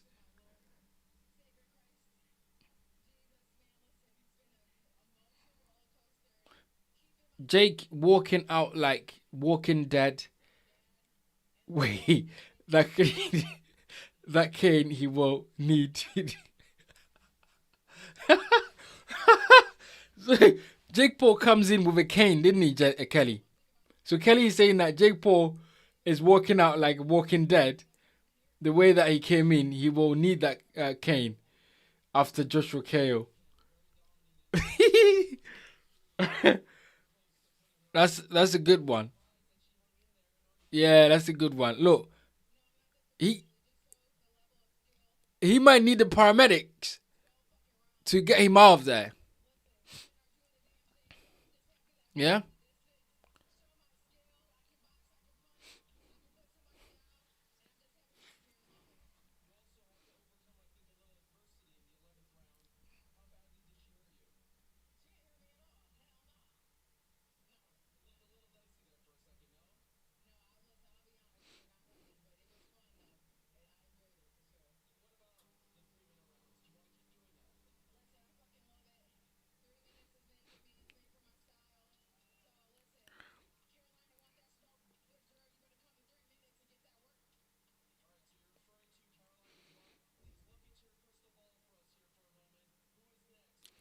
Alicia Baumgardner is saying that she wants the Dubois fight. So, um, yeah, it'll be interesting to see if she can get the Dubois fight, Alicia Baumgardner. Um, she looks like she's up for it, so that will be interesting to see. Um, Kelly Jack says, "Hi Peter, did you not see it?" Yeah. Twin Profile says, "When everyone expects KO, you normally don't get it." Yeah, yeah. But that is when both fighters are competitive, right? With this fight against Jake Paul and Anthony Joshua, surely we should get a KO, right? Surely we should get a KO in this fight. Like, it can't be any other way. It cannot be any other way. We should be able to get a KO in this fight, and that KO should be Anthony Joshua's KO, right? We should. It shouldn't be any way around this. That Anthony Joshua should not be able to carry Jake Paul. He shouldn't. We should be able to get a KO. So yeah. Kelly Jack says he's walking where his minions like that did you not see it 100%? Is he? Uh Peter Young says if you notice this, you will notice that this notice is not worth. What is that? What's that, Peter? What does that even mean, Peter? Kelly Jack says AJ is the GOAT. Yeah, I mean, in terms of British boxing, Anthony Joshua is one of the GOATs of British boxing. Absolutely.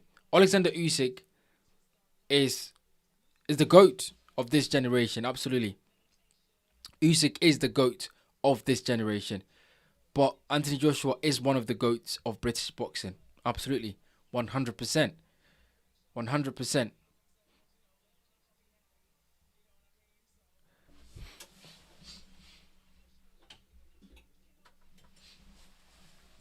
Yeah, so Twin Profile says people expected knockout from Fury against Francis Ngannou. What happened?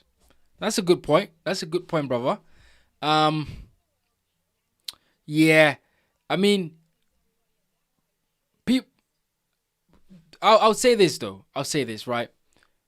Ngannou went for the KO. Tyson Fury did not have the power, and so when Fury got knocked down, he then started boxing on the back foot so that he doesn't get knocked out. So, is it safe to say that Tyson Fury probably prevented a knockout in that fight because he did not want to go for the knockout because he got knocked down earlier on and therefore wanted to box to the back foot? That is possible. But yeah, you're right. Sometimes when you look for the knockout, when you expect the knockout, it doesn't happen. But goodness me, this is Jake Paul versus Anthony Joshua, right? There's no way that we don't get a knockout in this fight. No way. Like, if Anthony Joshua goes 10 rounds with Jake Paul, imagine that. Imagine the backlash, right? Imagine the backlash that Anthony Joshua is going to receive if he goes 10 rounds with Jake Paul. Everybody wants to see a knockout. Everybody wants to see Anthony Joshua put Jake Paul down. This is what people want to see. So, you know, that's what we want. That's what we want, guys. That's all we're looking for. Anthony Joshua knocking out Jake Paul, and yeah, let's get it. That's what we want. That's what we want to see. So that fight is next. I'll be honest, guys. I don't know what to expect. Seriously, all I'm expecting, I don't know what to expect from Jake Paul. I don't know whether he's gonna come and run around the ring, but I'm expecting Anthony Joshua to have mean intentions because they say this is a real fight. So have mean intentions, get in there, and take this guy out. That's what I'm expecting. I'm expecting Joshua to get in there and take Jake Paul out. Shouldn't be any other way. Shouldn't be any other way. So we'll see. Kelly Jack says, yeah, man. AJ is the GOAT, he says. Yeah, one of the British GOATs, absolutely. Anthony Joshua is one of the British GOATs. 100%. I mean, if you look at Joshua's career, you know, becoming a professional late in his career, and then going on to do the things that he's done in boxing, Joshua is the reason why, big time boxing in the UK is thriving. You know, Wembley, Joshua made it very common to have big fights at Wembley. Principality, the O2 has always been bouncing. Big numbers in the UK. Saudi Arabia, Joshua did that Ruiz fight in Saudi and, opened the door for a lot more fights to happen there. So look, Joshua has done a lot for boxing and for British boxing in general. So I think, he definitely deserves his flowers. But I need Joshua to do the job in this fight so that people that do not, take away from Joshua's legacy and take away from Joshua's achievement. Because it will be a shame for this fight to take away from Anthony Joshua and the things that he's achieved in his boxing career. So he needs to do the job, and he needs to do a good job in this fight. Yeah. So Twin Profile said, look, so on the screen right now, Jake Paul and Anthony Joshua are being shown on the screen. Joshua, they're applying, Vaseline to Joshua's face. Jake Paul is clapping his hands.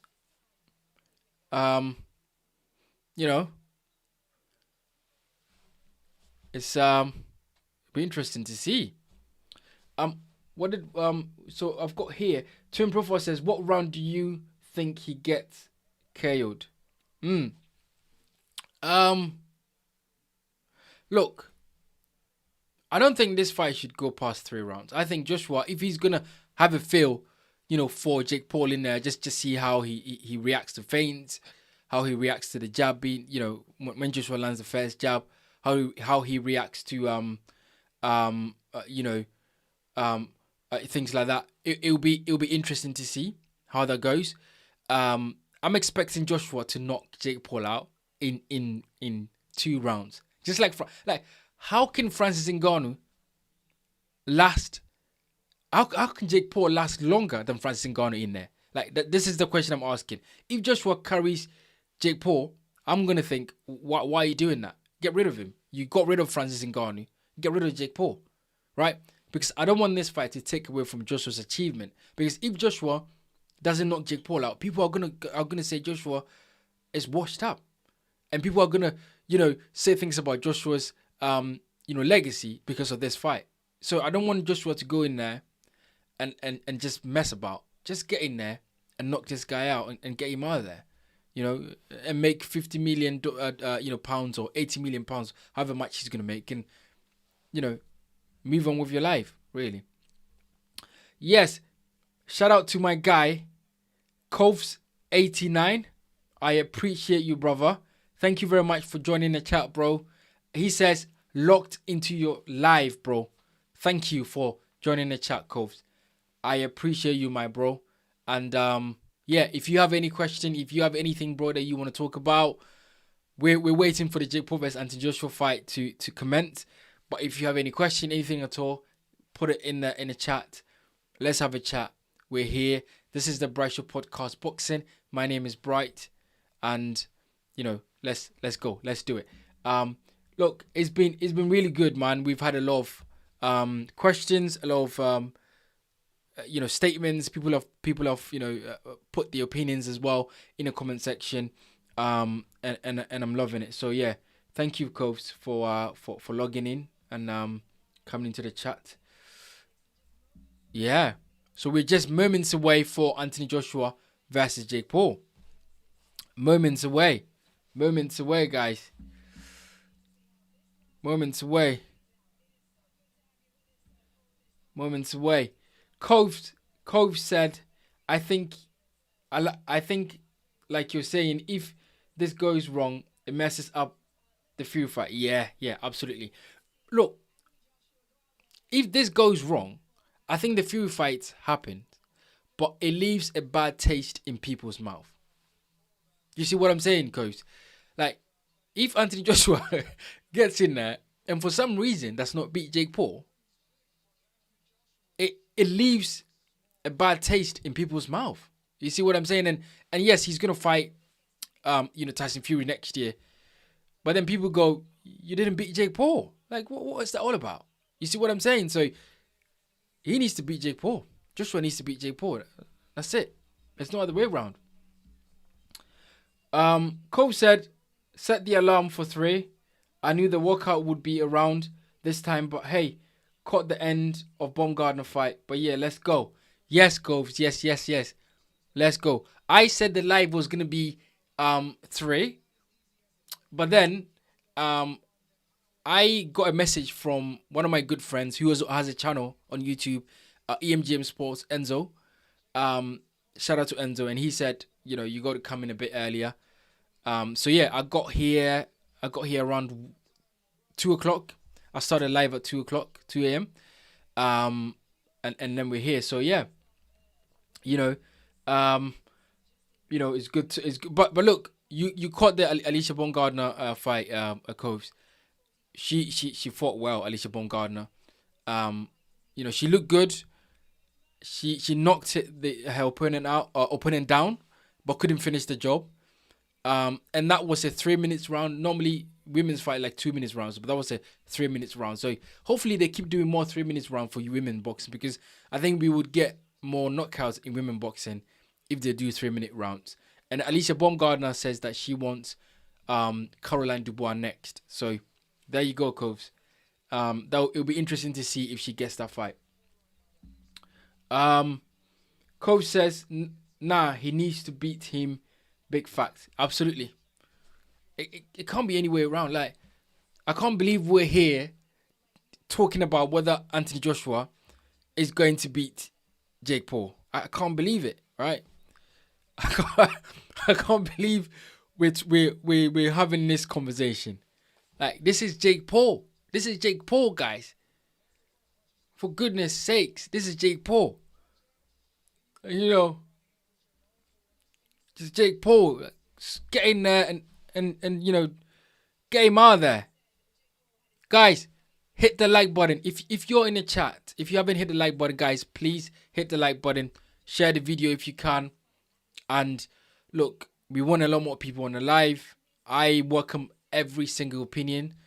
That's just me. That's how I want this channel run. So get in the comment section. Let me know what you think about it. And yeah, let's go. Hit the like button.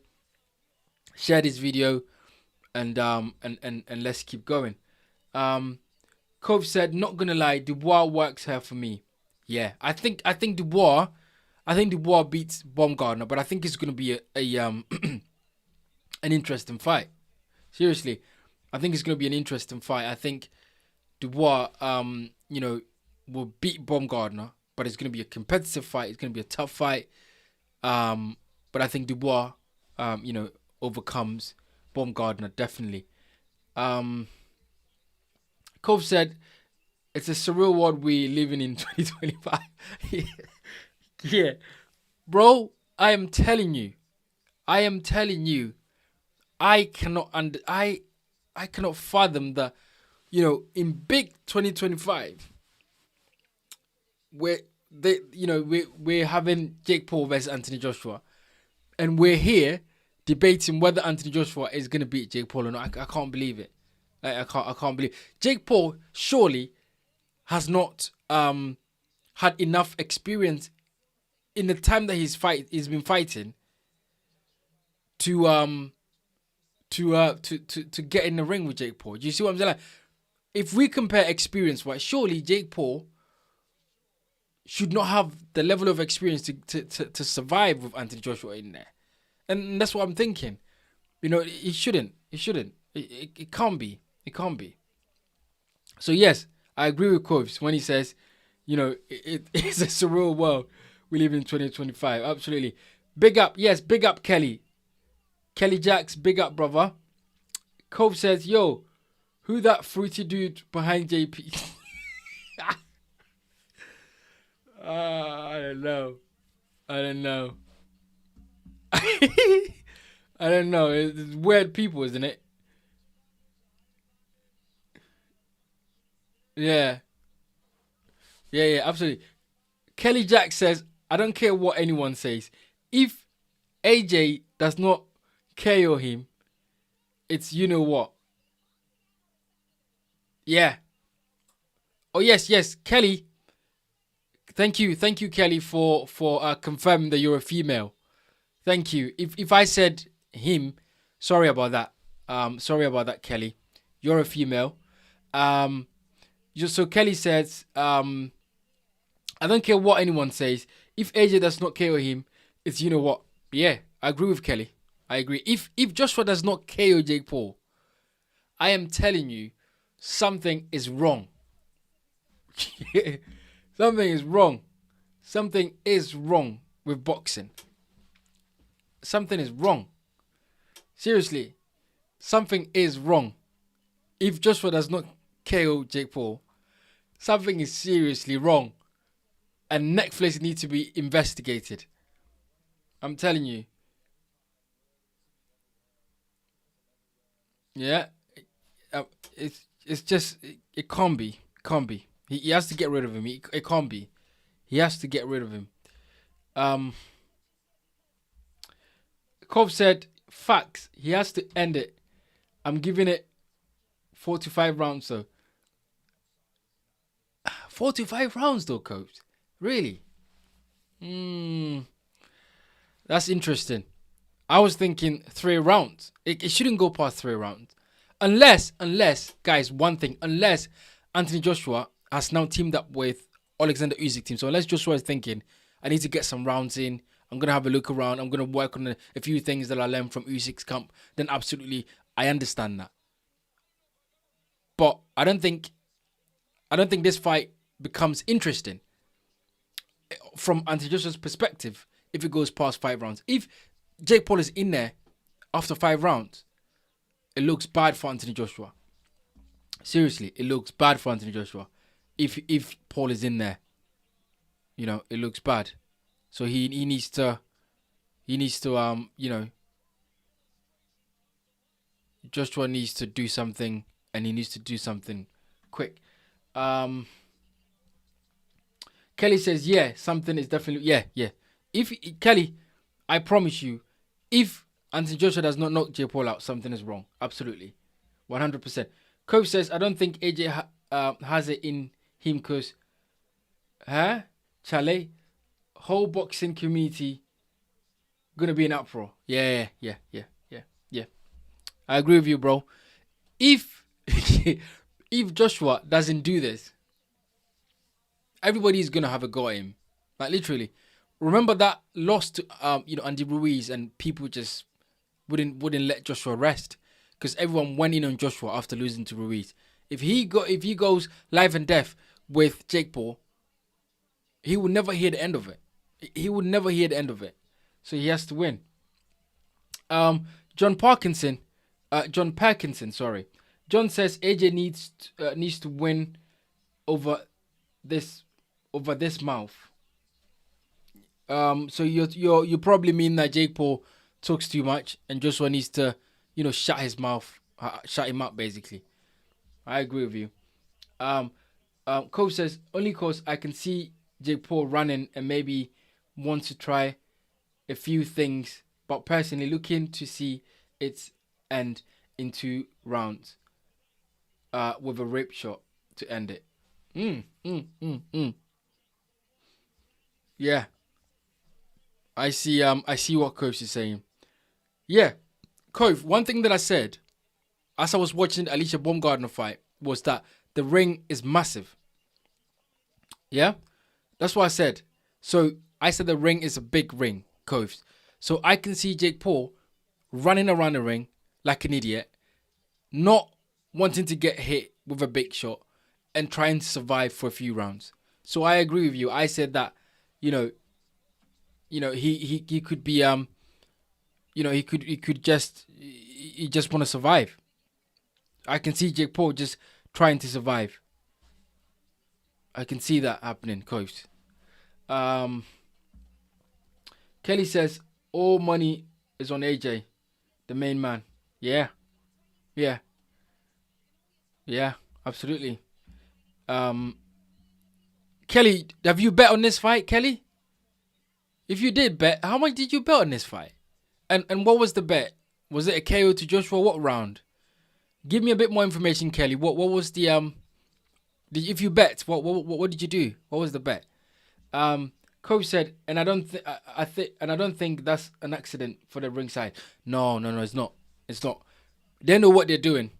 They know that Jake Paul wants to run around and survive, so they just make it a big ring, so that he can run around and survive. That's what it is. Yeah.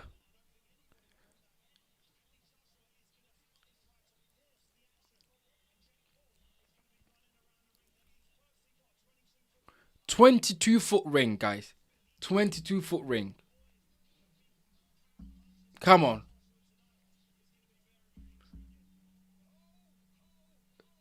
22-foot ring. That's a massive ring. Yeah? 22, that's a massive ring there. He's going to be running around that ring. Yeah. Kelly says, no, friends of mine's in just looking at polls. Okay. So some of your friends did bets on it. Okay, I see, Kelly. All right. Thanks for clarifying. Cole says, what's your top 5 boxing channels? That's a good question. I think, look, Of course, I like to think I have my channel is one of the best boxing channels. You know, not to my own horn, but I feel like I give some really good insight and opinions on boxing. Absolutely. But top five, I would say Boxing Beats and Rhymes. I don't know if you guys know it, but he's very, very knowledgeable about boxing. Boxing Beats and Rhymes, absolutely. Um, I think he's a very good analyst, and he knows a lot of history about boxing. So Boxing Beats and Rhymes definitely one of the best boxing channels. Um, I would say Hatman is also good. Um, I would say my boy Enzo EMGM Sports. That's my boy. Definitely a really good channel as well. I think a guy called Henry, he does some really good breakdowns. Ade, Ade is a good channel as well. So there are some really good channels. There's some really, good channels out there as well. And I'll put my channel in top five. I think I think I'm my channel is probably a good channel on YouTube. I think that we're recently we've been growing very well. My channel has been we've been here for a year. This is just a year, right? So we've just passed a year, really. So and we're growing very well. So I really appreciate you guys supporting the channel, coming on, making it worthwhile. And I love it. I love having conversations with you guys. So yeah, really appreciate it. But yeah, top five. You've got as I said, Boxing Beats and Rhymes, a guy called Henry Ade, my guy Enzo, which is EMGM Sports as well. And Hatman has a really good channel as well. So yeah, absolutely. Let's see what some people are saying. John Perkins John Parkinson says, if Joshua loses, which is possible, it's bad for boxing. All the big mouths will come out of hiding and give it a shot. Yeah, absolutely. If Joshua loses this fight, he will not hear the end of it. Like, seriously. Cove says, you're in my top five, bro. Absolutely. Thank you very much, bro. Thank you very much for discovering my channel and following the journey. Next year, there's a lot more I'm going to do with other channels. For example, I'll be doing a few more content with EMGM Sports, Enzo. So watch out for that, because I think boxing channels need to collaborate more, and I want to do more with other channels as well. So I'll try. I'm looking to do more. Sit down interviews with fighters as well. Conversation. I don't like to call it interviews. I like to call it, just have conversations with fighters, right? So this is what I'll be looking to do next year. But yeah, there's a lot more I'll be doing with my guy, EMGM Sports, who also has a really good channel. It's also growing as well. So yeah, let's do it.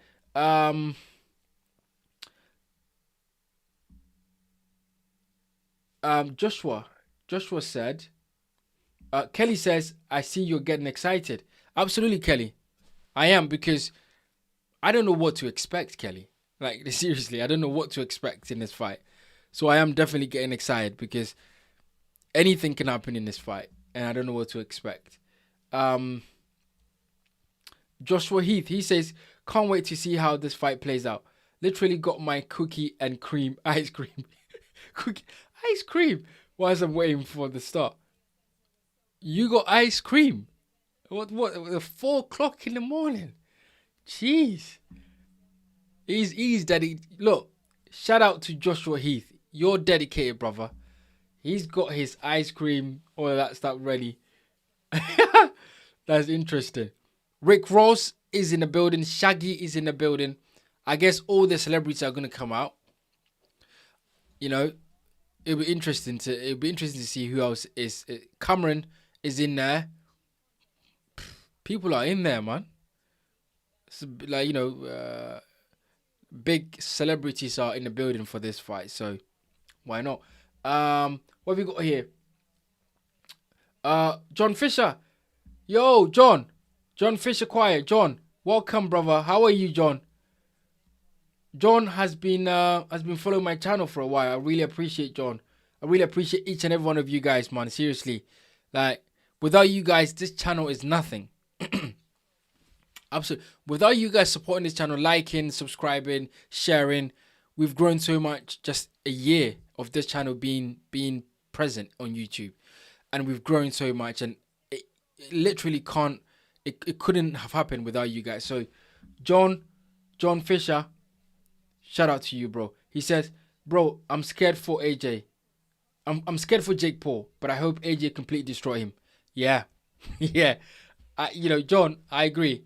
I think a lot of people are scared for what would happen with Jake Paul, but people want Anthony Joshua to do justice to boxing, and that's exactly what we want to see. So, shout out to you, John.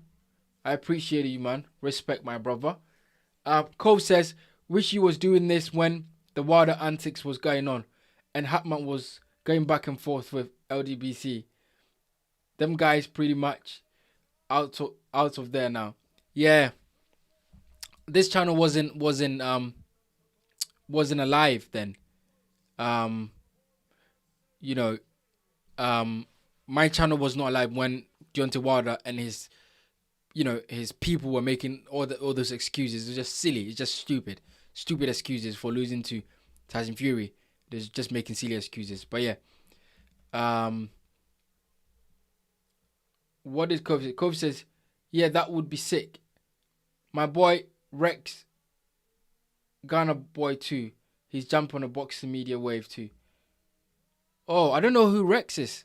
Coves. I don't know who Rex is. It'd be interesting to see his channel, Rex. I don't know who Rex is, but yeah, I'll do my research on Rex and find out what he does. I want to collaborate with a lot more boxing channels because I think it's good to get opinions from others in the boxing game. And network and talk about boxing. That's all I want to do. Just talk about boxing and share ideas. And boxing is a sport of opinions. And that's what we need to have a platform where everyone can share the opinion without, being shut down or, things like that. So, and that's what my channel is all about. Opinions, views, come here, let's have a chat. Let's talk. I'm open to that. John Fisher says, the only thing that worries me is that AJ has messed up before with Ruiz and Dubois. I just pray this isn't another disaster. Look, this would. I can't even believe I'm sort of trying to fathom this.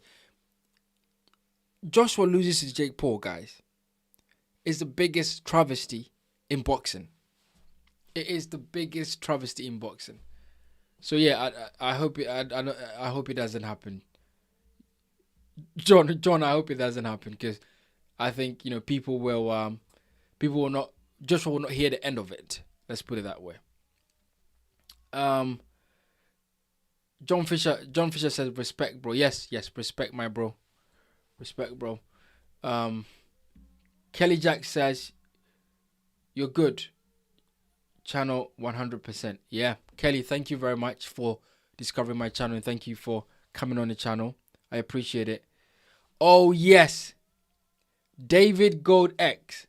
I just hope AJ doesn't embarrass himself today. Yes, David. David is also another guy that has always been on my channel and has been supporting the channel. So shout out to David. Really appreciate David Gold X. Massive boxing fan. And I've really enjoyed getting to know David's opinion about boxing and stuff like that. So yeah. David, shout out to you, David Gold X. And David says, yeah, I hope AJ doesn't embarrass himself. Yeah, David, I hope so too. Seriously. I hope Joshua doesn't go and embarrass himself in front of the world. He needs to get rid of Jake Paul as soon as possible. Quickly. Get rid of him. Don't play games. So yeah. Let's see how that goes. John Perkins said, Joshua won't have to look for Paul, so it could be quick. He's not fighting Usyk. Yeah, I see what you're saying, John. I see what John Perkins said. But John, you see, Jake Paul could be running around the ring, John. That's the whole. It's a 12-foot ring, John. This ring is massive, and it's made for Jake Paul to run around. That's the whole point. So Jake Paul could be running around the ring like an idiot. That's what I think. That's what's gonna happen, John. So let's see. If he doesn't run around the ring, then Joshua gets rid of him as quick as possible. You know. What did Cove? Yeah, Kelly says they are taking their time. Come on. Yeah. Kelly, what they're doing is they want to do all this national anthem stuff and all these things before they get the fight on. It's taking a bit of time.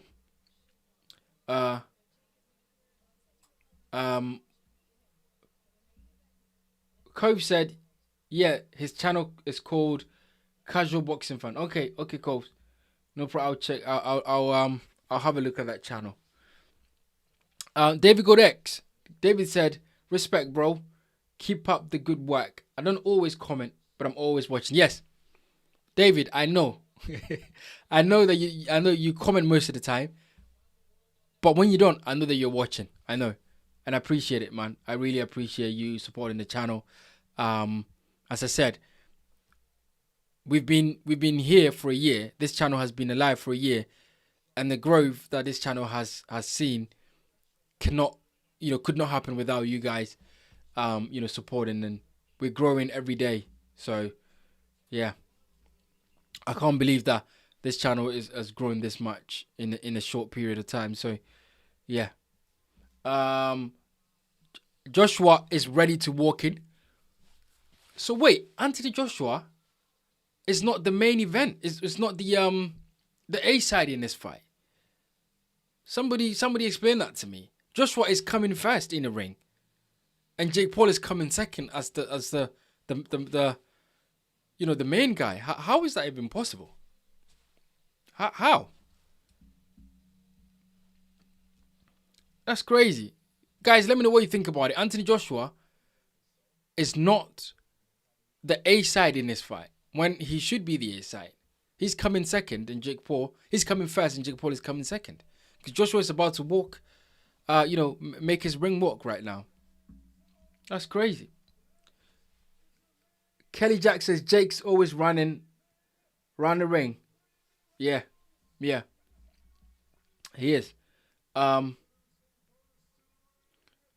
Joshua Heath says that the only people who are picking Jake to win are his fanboys, Nikisa, and all the cronies who work for him. Yeah, absolutely. Like Joshua Heath, absolutely. Only people who are picking him to win is his fanboys.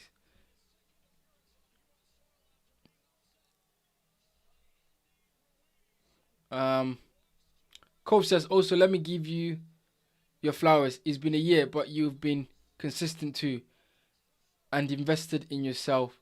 So props to you, my man. Yes, Coves. Yeah. Thank you for that, Coves. Look, I last year around November, I thought, look, it's time to do it.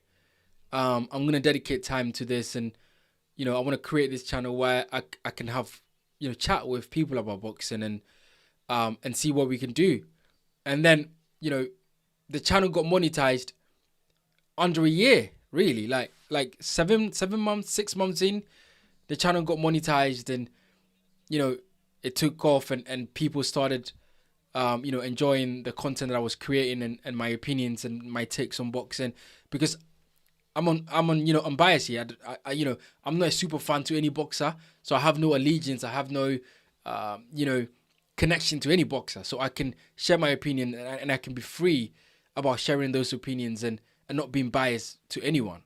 And I think people appreciate that, and that's why people started following the channel. So that's what we keep doing. We stay consistent, we keep building, we keep growing, and I appreciate each and every one of you guys, man. Seriously. Where are we? John Parkin said Paul is too heavy. Yeah, I mean, he's not a natural heavyweight, isn't he, Jake Paul? And so he might be too heavy. for this fight. It could be. Uh, Johnny Fisher says. John Fisher says, I know it's crazy. He's not the A side. I think they just wanted to get the fight over with. Yeah. I think, Joshua didn't want to make a big fuss about A side and not A side. He just wanted to take his 70 million pounds and come home. Really, we didn't want to, argue too much about that. I think you're right. Cove says it's a non-sanctioned and was always Jake Paul versus AJ. I hope it don't mean anything though. Okay. Yeah. I guess I agree. I understand. It's not a sanctioned fight, isn't it? So, Anthony Joshua would gladly walk in first if he's gonna make 80 million pounds one night. He doesn't care. He walk in first. It doesn't matter. It'll be interesting to see, actually. Interesting to see Joshua versus Fury, who becomes the A side in that fight. So, Jake Paul is walking in with about 100 people. Like, he's making a show out of this, isn't he? He's walking in with so many people, Jake Paul. It's crazy. And he's walking in with what this guy's called 6ix9ine. Goodness.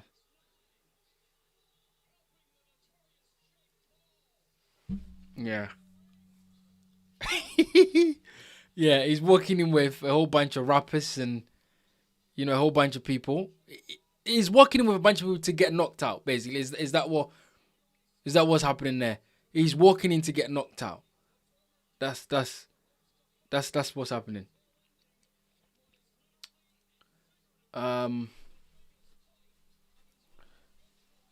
Cole said this guy is a real life troll. Car out with 6'7" or 6'9", whatever he calls himself. Yeah. This guy is called 6'9". I'm telling you. It's a joke, innit? It's all entertainment. It's just stupidness. The guy's called 6'9". He's got all sort of rainbows in his hair. It's just funny stuff. Joshua Heath says, I just hope Jake doesn't take life-changing damages that will mentally scar him and cause him not to be the same again, because look, as much as I dislike him, fighting old men, I don't want him to die. I don't think he'll die. Joshua. I think you'll be all right. If you're earning 90 million, you wake up from the hospital and you'll be fine. With 90 million, you wake up in the hospital and spend your days in a wheelchair. You're good. I think that's what he's thinking. Right? I think that's what he's thinking.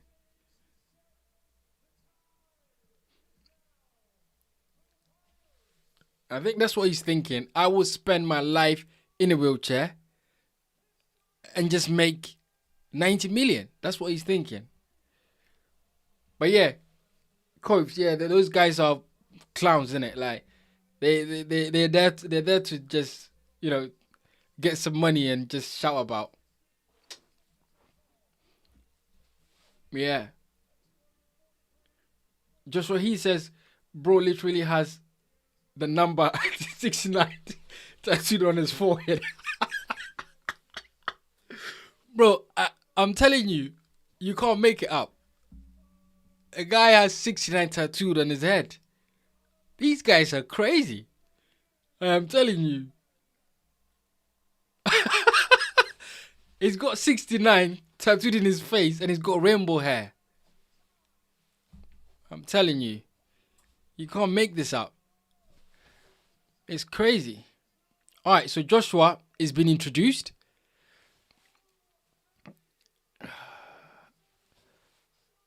Joshua has been introduced.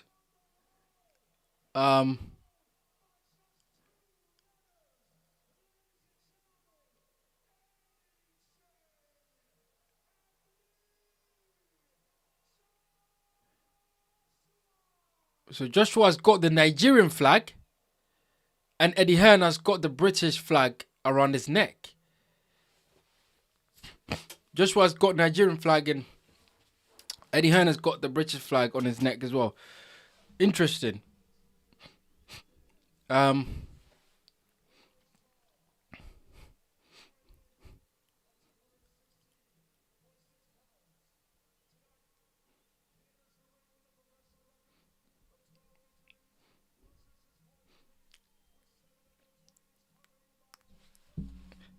Jake Paul is being introduced.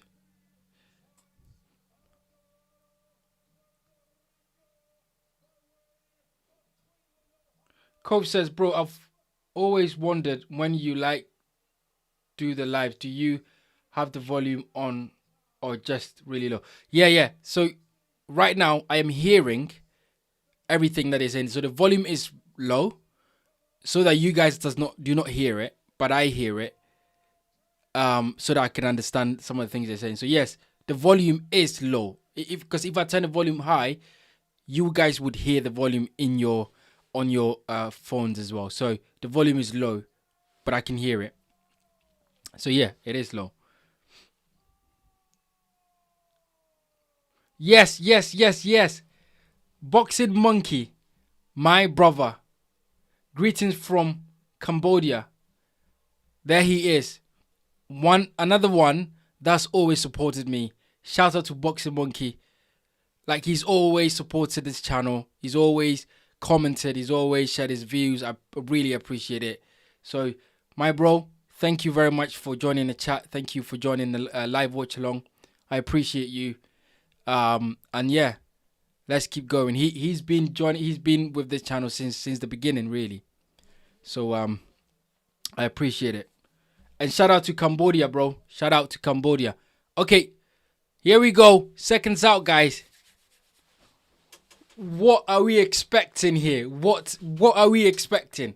This is it. Joshua is ready. He's bouncing up and down. Jake Paul is ready. He's bouncing up and down. Guys, we're ready. Only God knows what will happen. Only God knows what's going to happen here.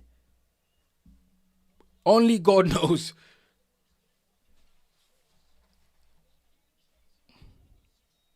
Woo! Jake Paul runs to Anthony. Jake Paul is on the ropes already. He's on the ropes already. So this fight is real, guys. It's happening. Until both fighters are in the ring, I didn't think it was going to happen. But it's happening. Jake Paul is literally running on the ropes. Joshua is looking to close the distance. Joshua has to cut the ring off. He has to cut the ring off and he has to do it quick. Jake Paul is fainting, but he's so out of range. It's crazy.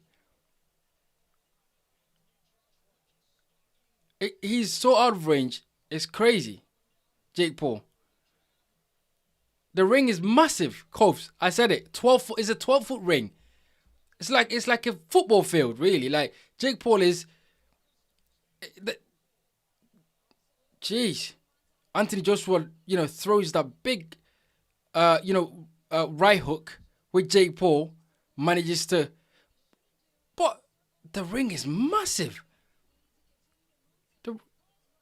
The ring is massive.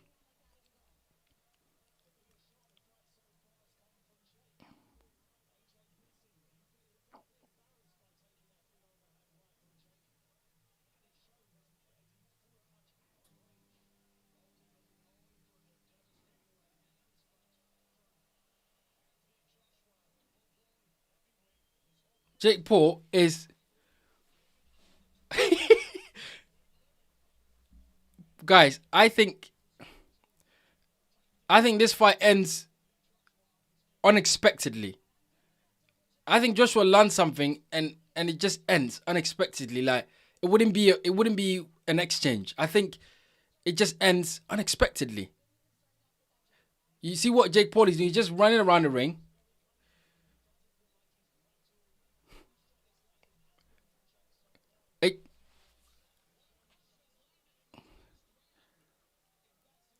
Jake Paul is so far away, but Joshua is not closing the distance.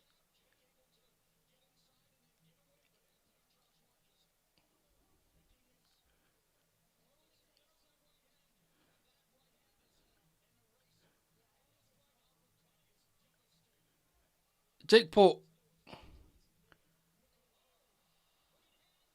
Jake Paul, Joshua throws that right hand, and he just misses that right hand. But Jake Paul is just running around. Like the distance between them is so wide. Like Joshua cannot land if he throws because Jake Paul is so away. You know, is so out of range. He survives. He survives the first round. Jake Paul survives the first round, guys. He survives. Boxing Monkey says, nice one, bro. Glad you have a live going. Yes, my bro. It's time. It's time to get on the live and have a live conversation with you guys, man. It's time to do it. And most of the time I'm able to do it in the night like this. So we're gonna keep doing the live watch alongs in the night. Alright, so this is Usyk's team that is training Anthony Joshua. And look, guys, so far Jake Paul is so far away from range, and Joshua is not closing the distance. Like Joshua is not closing the distance enough, right? And Joshua is not closing the distance. He needs to close the distance. He needs to close the distance quicker. Yeah.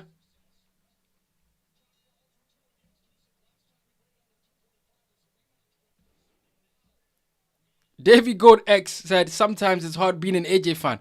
Why is it hard? Why is it hard, David? Why is it hard to be an AJ fan?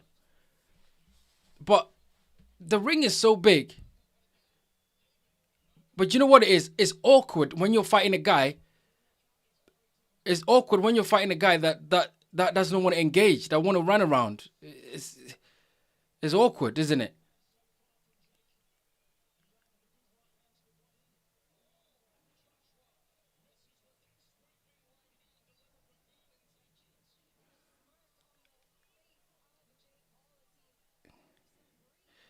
It's such a big ring, and Joshua just is so out of range.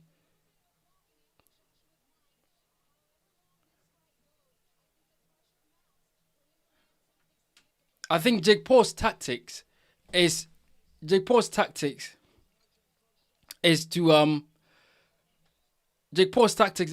frustrate Joshua, right? Jake Paul wants to just run around, frustrate Joshua, make it difficult for Joshua to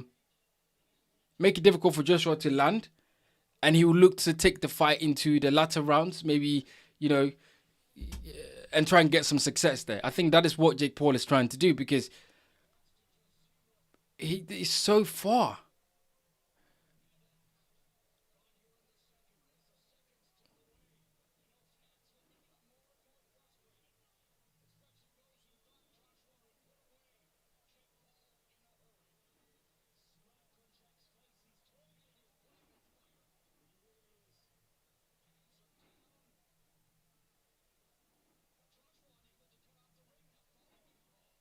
Yeah. Joshua is not cutting off the ring. Joshua is not cutting off the ring. He's following Jake Paul. Instead of, cutting off the ring, he's following Jake Paul. And that's the problem.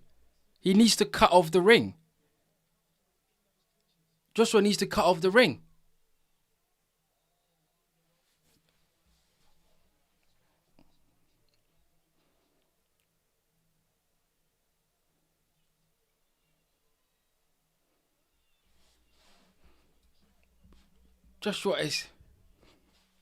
He needs to cut off the ring. Joshua needs to cut off the ring. Stop following Jake Paul.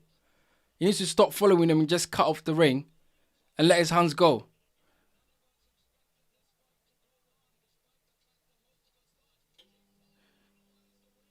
Jake Paul felt that.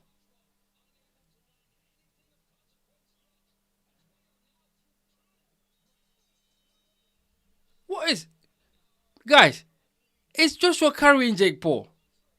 Is he scared to let his hands go? What's going on here? Get in the comment section. Let me go, guys. Let me know what you guys think about it. Cove says he's going to run and hope for a lucky shot. Yeah, that's what Jake Paul is doing. He's running around and he's hoping to get something big. But what is Joshua doing? How is he scared of what's coming back to him or something? Why can't Joshua let his hands go? Kelly says, come on, AJ. Yeah, that's what we want to see. We want to see Joshua knock him out. That's what we want. Joshua's swinging about. He's swinging and missing. And Jake Paul is playing around, taunting Joshua.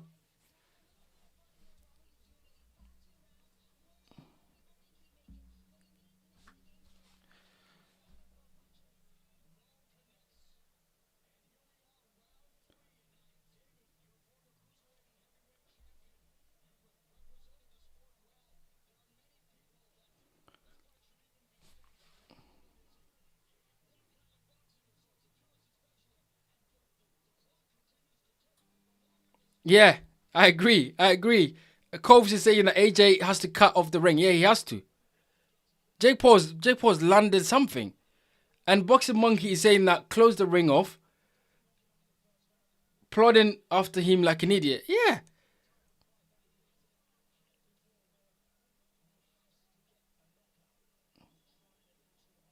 Yeah. Like he's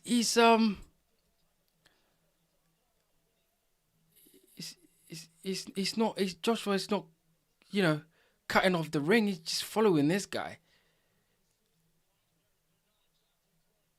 But Jake Paul is just Jake Paul is running around and just, what is Joshua doing?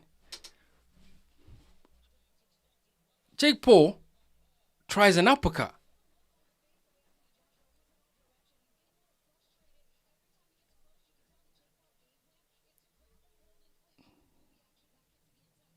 Jeez. Jake Paul lands a jab there. Joshua has rocked back. Joshua needs to fight.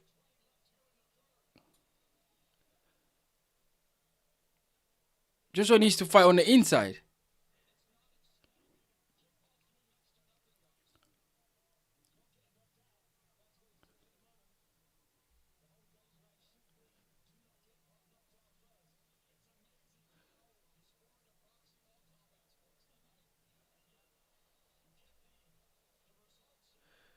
Come on.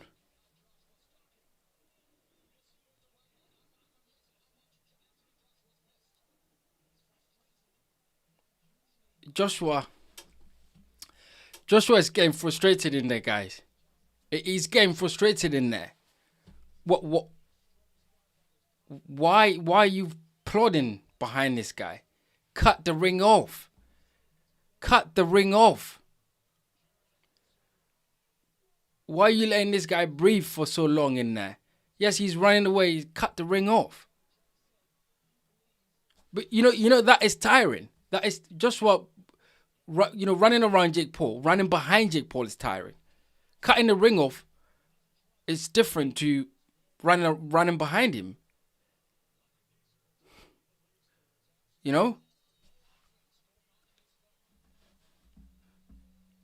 What's that? Round 4?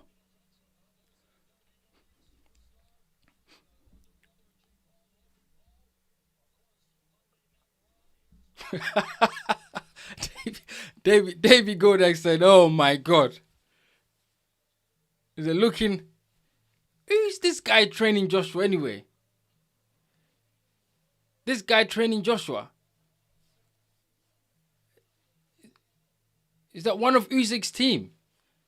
Why isn't Usyk's main trainer, which I think is Vasily Lomachenko's father, training him? Jake Paul landed a good jab there. How is a shorter fighter? How is a shorter fighter?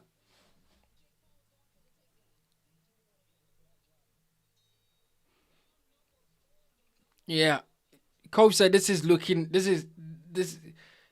mad. Yeah, bro, it's looking mad. It's round 4 and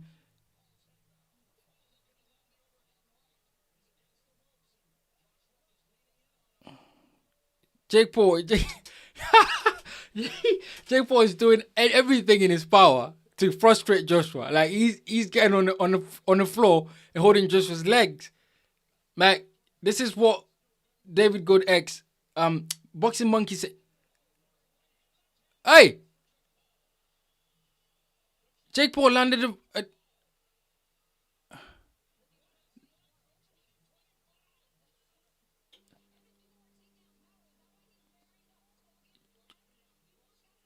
Jake Paul lands a big shot on Anthony Joshua. Jake Paul keeps falling down. Jake Paul keeps making it awkward. What is Joshua doing?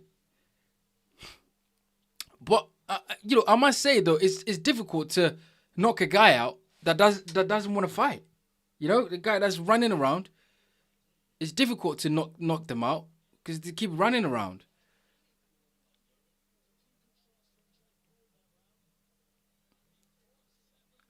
It's frustrating to watch Joshua sometimes. You guys are right.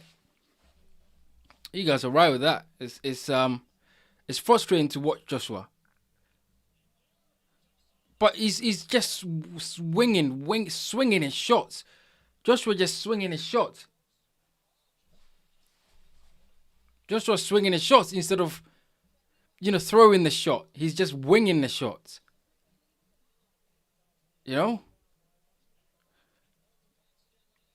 And Jake Paul just keeps falling down.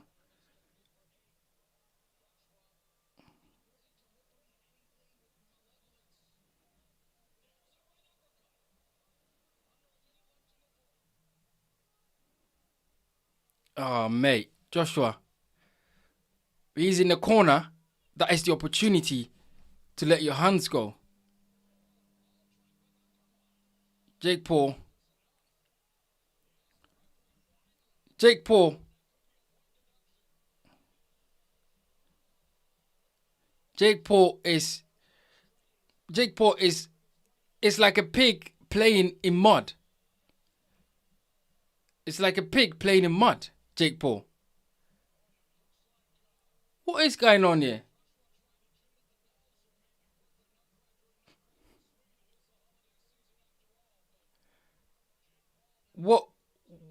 What's going on? Why is he what's going on here?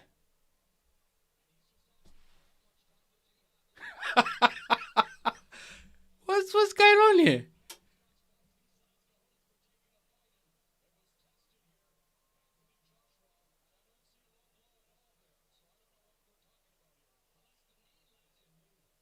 Yeah, but Jake Paul holds Anthony Joshua's foot when what is this? What is this?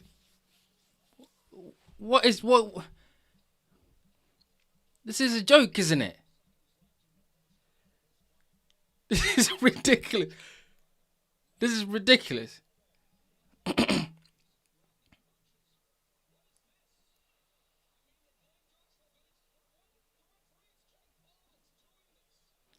But come on, ref.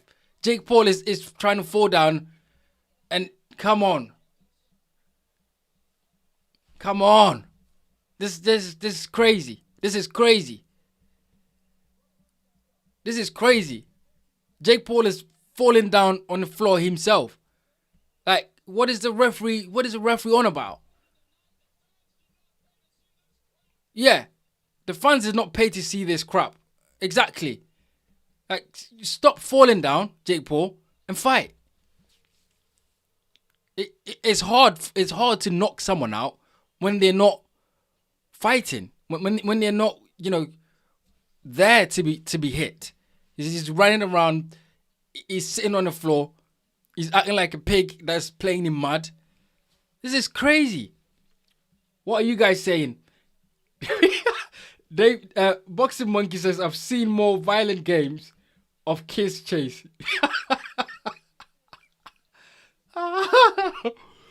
David Gordon said, this is ridiculous. Coves said, joke thing. He said, look, Kelly says, this is pure joke. Yeah, I'm guys. What are we watching here? What is this? This is it. Fifth round, Joshua needs to do it. This is it. There's no, come on. This is it. Joshua, get him out of there. Look at that. Jake Paul thinks this is wrestling. He's wrestling.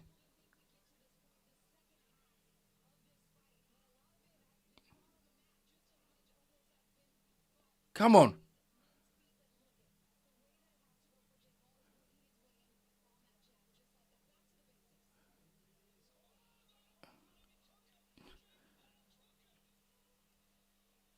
Jake Paul, man. Look at that. Look at that. Joshua landed a big uppercut there. And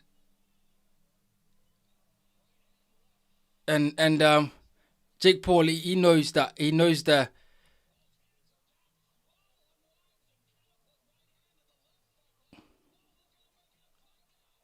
Jake Paul is landing some shots as well. He's swinging. Jake Paul is swinging as well. And Joshua... Mate. This is...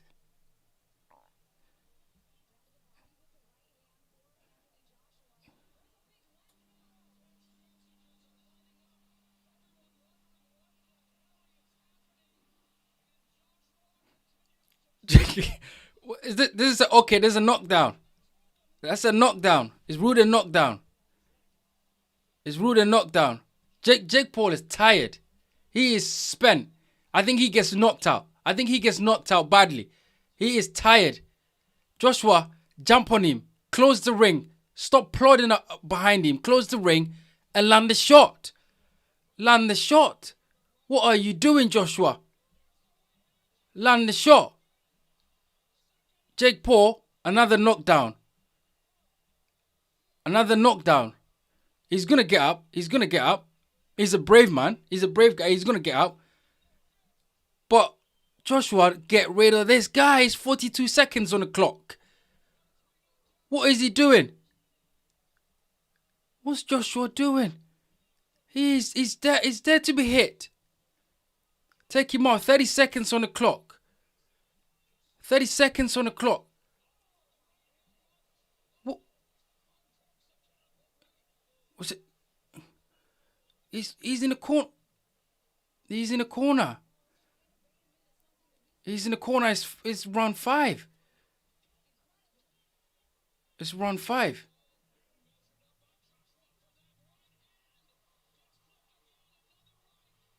What is... Jake Paul is in there. He's taking some shots. But he's still in there. He's still in there. Joshua, just put him out of his misery.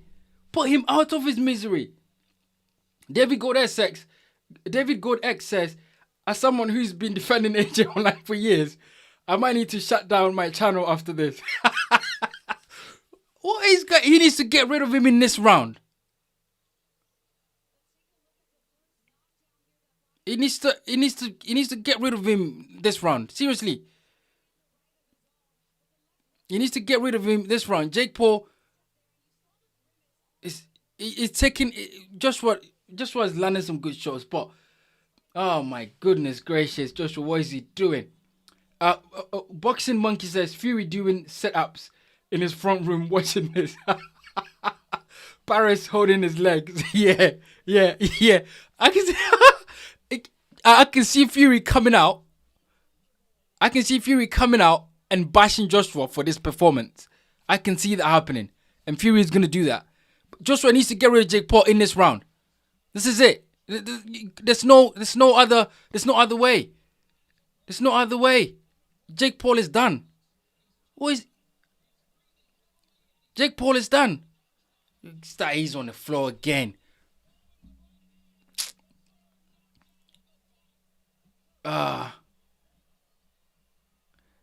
at that, man. Look at that. What is going on here?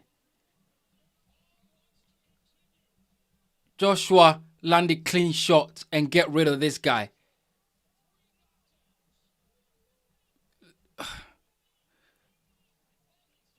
Jake Paul is throwing haymakers.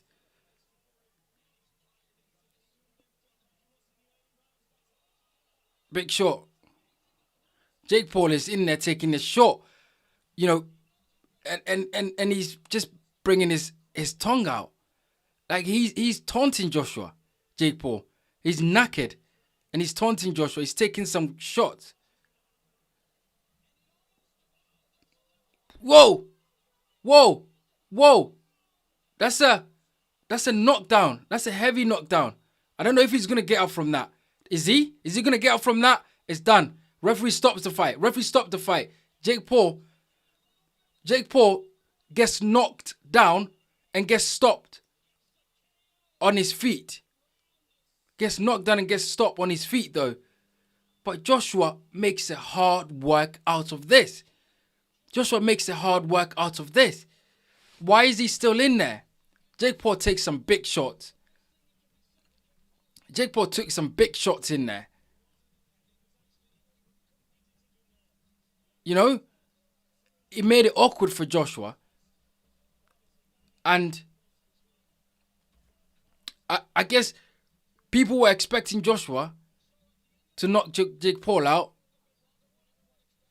cold. But he gets stopped on his feet. You know? It's frustrating, isn't it?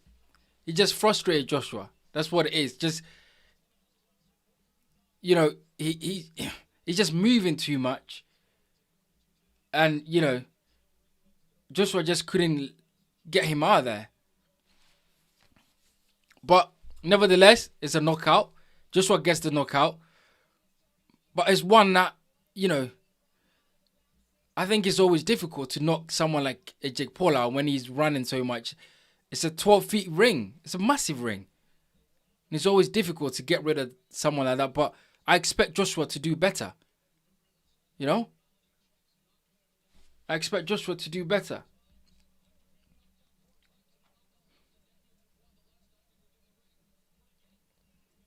You know? I expect Joshua to do better.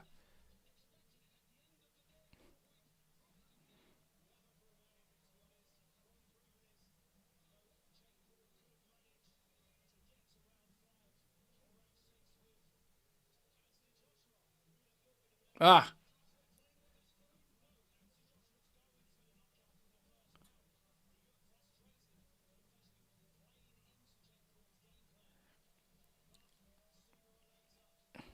Guys.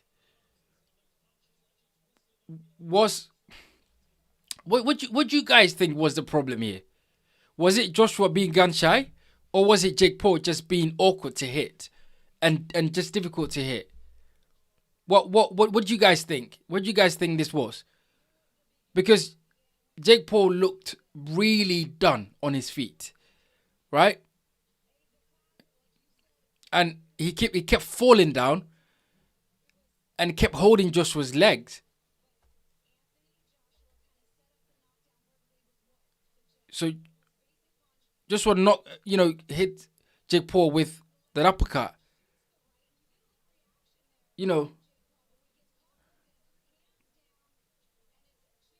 Oh, that was a shot on the chin. He got hit with a big shot. Jeez. That was a big shot.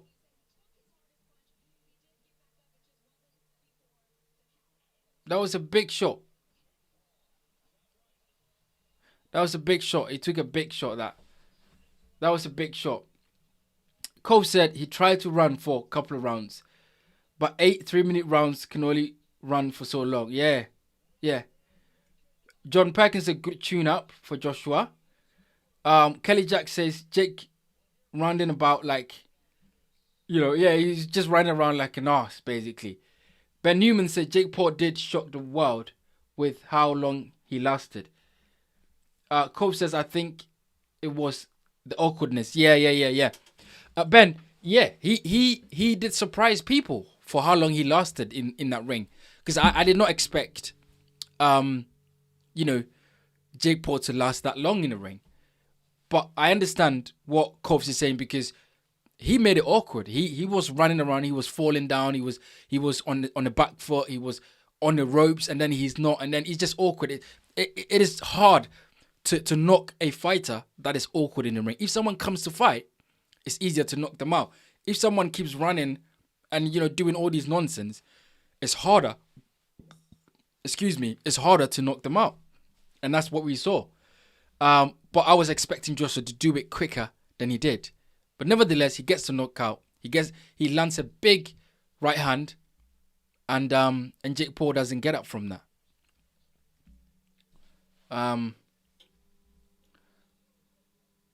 John Perkins said Joshua may have wanted rounds. Yeah. I mean, he's working with a new team, so he probably wanted more rounds. To work on a few things. So I can understand Joshua wanting more rounds in there. John Perkins said good broadcast, champ. Yeah, absolutely, John. Thank you very much for coming on. I appreciate it, John, always. And we're always here to have more of this. Absolutely. Cove says, see, this is why I didn't see it being a 3-round demolition job. I see what you mean, Cove. Yeah, I see what you mean, Cove. Because makes it awkward. He makes it awkward. Jake Paul was awkward in there, and it's always, difficult to knock someone that is awkward out. What is this chain on Anthony Joshua's neck? Is he paid? Is he being paid to wear that chain? What's this chain thing? Yeah, what's the chain? What's Joshua gonna say? Let's see what he's gonna say.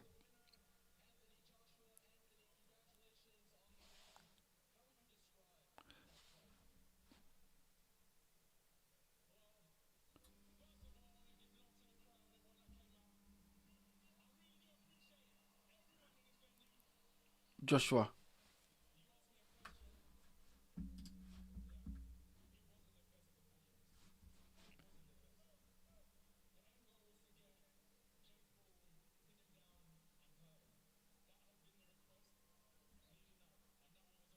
Joshua is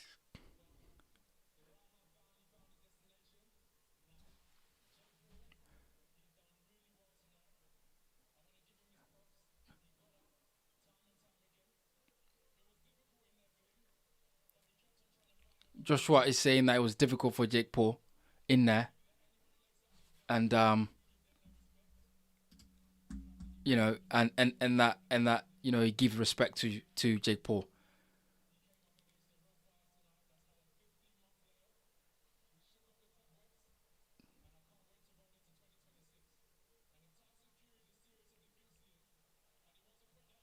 Joshua calls Tyson Fury.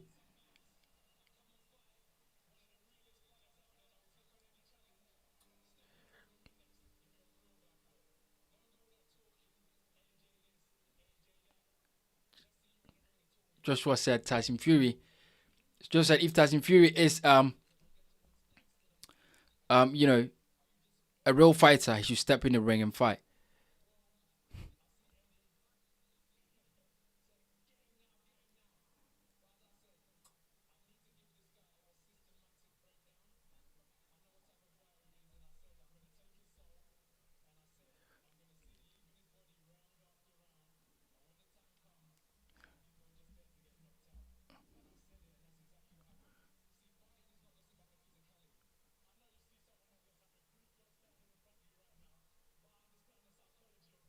Joshua is listen, guys.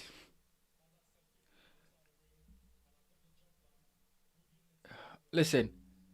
Cove said if you watch football, it's like a quality team playing a low block. However, AJ should have been closing the ring for me, putting some tail on some shot. Yeah. Look, you're right. As I said, it's hard to knock someone out that does not want to get knocked out. Someone that wants to run around the ring, it's hard to knock them out. So I understand why Joshua was finding it difficult to knock Jake Paul out, because Jake Paul was not there to be hit. And that football analogy that Coles make is really important, because a low block team is really hard to break down. And sometimes big teams or good teams struggle to beat low block. Sometimes it's like a 1-0 win and then that's it, because it's so hard to break a team that has got 12 man behind the ball. And that's what I think Joshua was facing tonight. But he got the win. Tyson Fury next. He got, he's been out of the ring for 15 months, Anthony Joshua. So, yeah, it's not bad.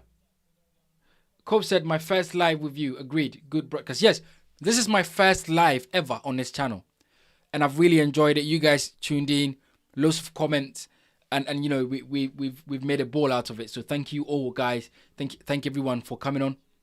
Jake Paul is about to talk now. Give his reaction. Let's see what he says.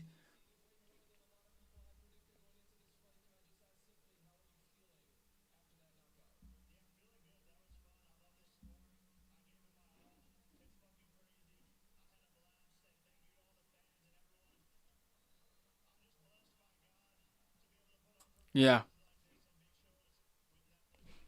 But look, Joshua gets the knockout. Joshua gets the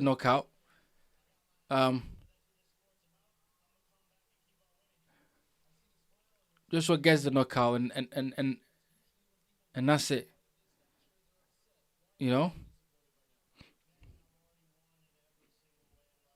Jake Paul says he's won. He says won in life. Um, you know,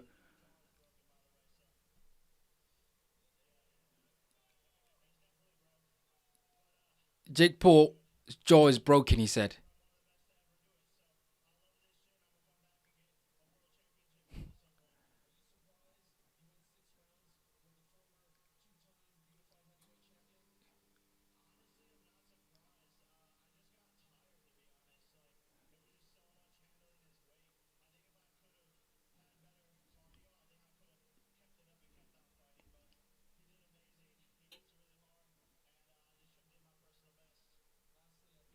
Yeah.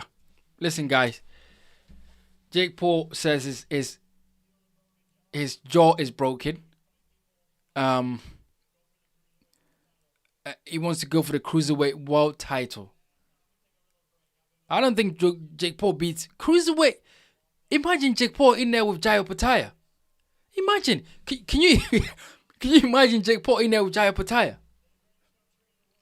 That would be a massacre. That would be an absolute massacre. You know?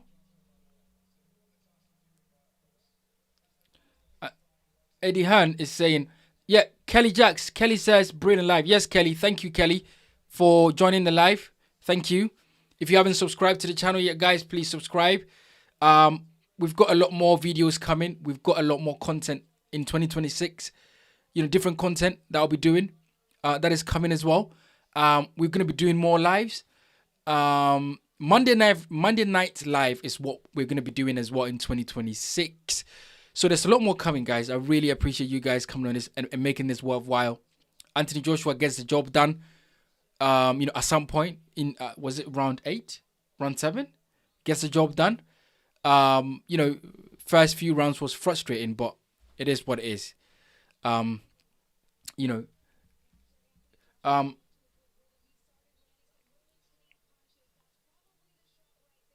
Jake Paul gets hit with that big shot, and he thought, whoa. He gets hit with that big shot. And he just...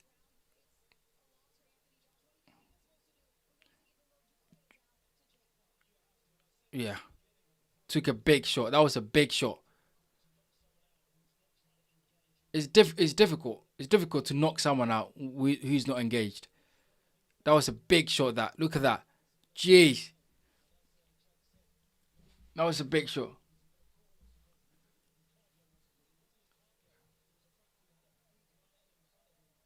Yeah. Cove says Jayo Pataya would break. Yeah. He says he wants to win a cruiserweight title. Jake Paul beats nobody in the cruiserweight. Jayo Pataya, David Benavidez, Zodi Ramirez, everybody knocks Jake Paul spark out. If he wants to, if Jake Paul stood and fight with Anthony Joshua, he would have been knocked out in round 1. Quick. But he knew what he was doing. He wanted to frustrate Joshua. He wanted to make it difficult. And that's what happened. Um, Kelly says, no way that would be good to see through. Yeah. Kelly, Jake Paul cannot go into the cruiserweight division and have any success. He will get knocked out badly. Absolutely. Boxing Monkey says, plenty of UK light heavy smoke Jake Paul. Yeah, absolutely. I think all of the light heavyweights really beat Jake Paul, either on points or knockout. If he comes to fight, I think they get rid of him easily. If he comes to fight, I think they outbox him. If he becomes awkward and run around the ring like he did against Joshua tonight. So yeah, I can see these things happening. Absolutely. Kelly says, jaw broken, go back to wrestling. Jake the Snake. Yeah, his jaw is broken, he said. That was a big shot. Just for him, that's a big shot. And credit to him, he didn't get knocked out cold, but he got knocked out. Referee was right to stop that fight because he wouldn't. Yeah, it wouldn't have ended well for him. Yeah, Joshua landed a few big body shots.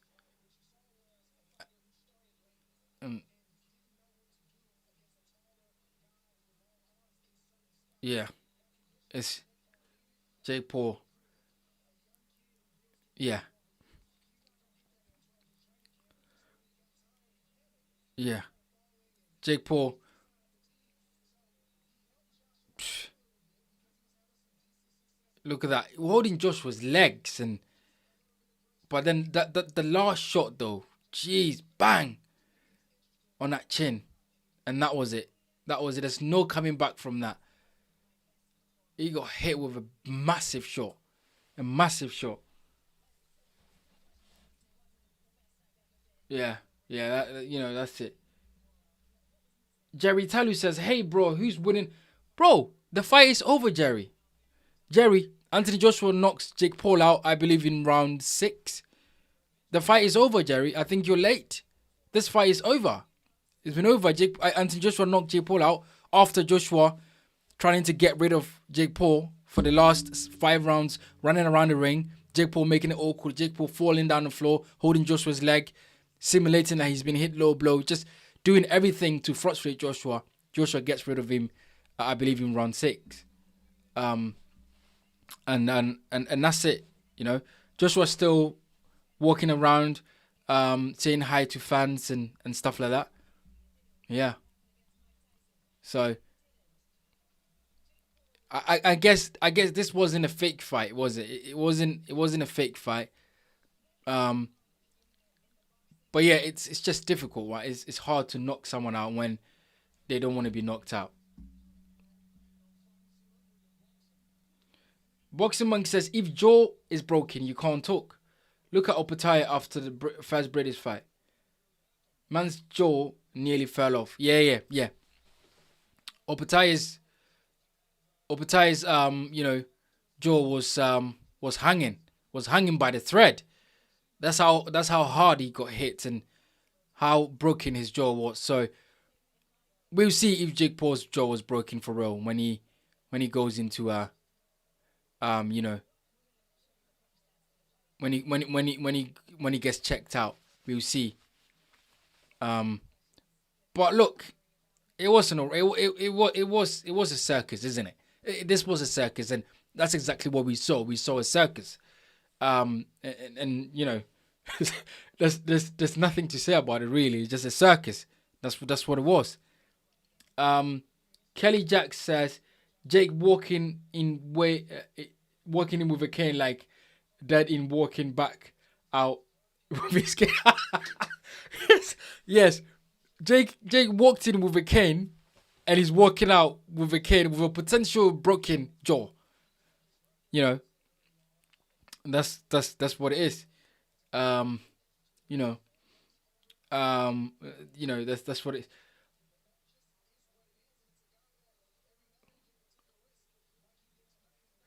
Yo, that is Sensei Lawrence. Yes, my bro. Sensei Lawrence, how are you, brother? He says, Opataya, jaw was broken on both sides. Yes. Opetaia's jaw was broken on both sides, so it was literally hanging.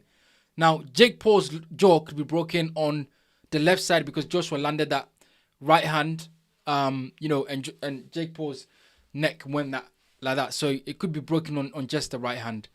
So yeah, it'll be interesting to see what comes out of it. But yeah, Sensei, thank you very much for joining the chat, bro. Thank you for the comment as well. I appreciate it. Kelly says, Jake, no, he couldn't get too close to AJ. Yeah, absolutely. Kelly, that's what we saw. The game plan for Jake Paul was to come in, was to make it awkward, was to fall on the floor, was to hold Joshua's leg, was to, run around the ring, was to hold the ring. They have a 12-foot ring. It's massive, right? And Joshua is always anyone is going to struggle to beat Jake Paul when they're running around the ring that way. So yeah, that's the way it is. That's the way it went. And yeah, it is what it is, guys. It is what it is. Anthony Joshua gets the win, nevertheless. Let's see a few more comments. So Ben Newman said, the round AJ got Jake Paul out, they say 6 is the number of the devil. Yeah, you mean it's 666? Yeah. I see what you're saying. I see what you're saying, Ben. What Ben Newman said, I wonder if Jake Paul thought the game plan would work and that AJ wouldn't catch him. Well, I think Jake Paul always knew that AJ would catch him, but he was going to use that game plan as much as he can to frustrate Joshua for as long as he can to not get knocked out. So basically, that's what it was. He just didn't want to get knocked out as quick as possible. He wanted to prolong the knockout, and that's what happened. He wanted to prolong that knockout, and that's what happened. Kelly says, yeah, exactly 100%. Yeah, so the 666 is the sign of the devil.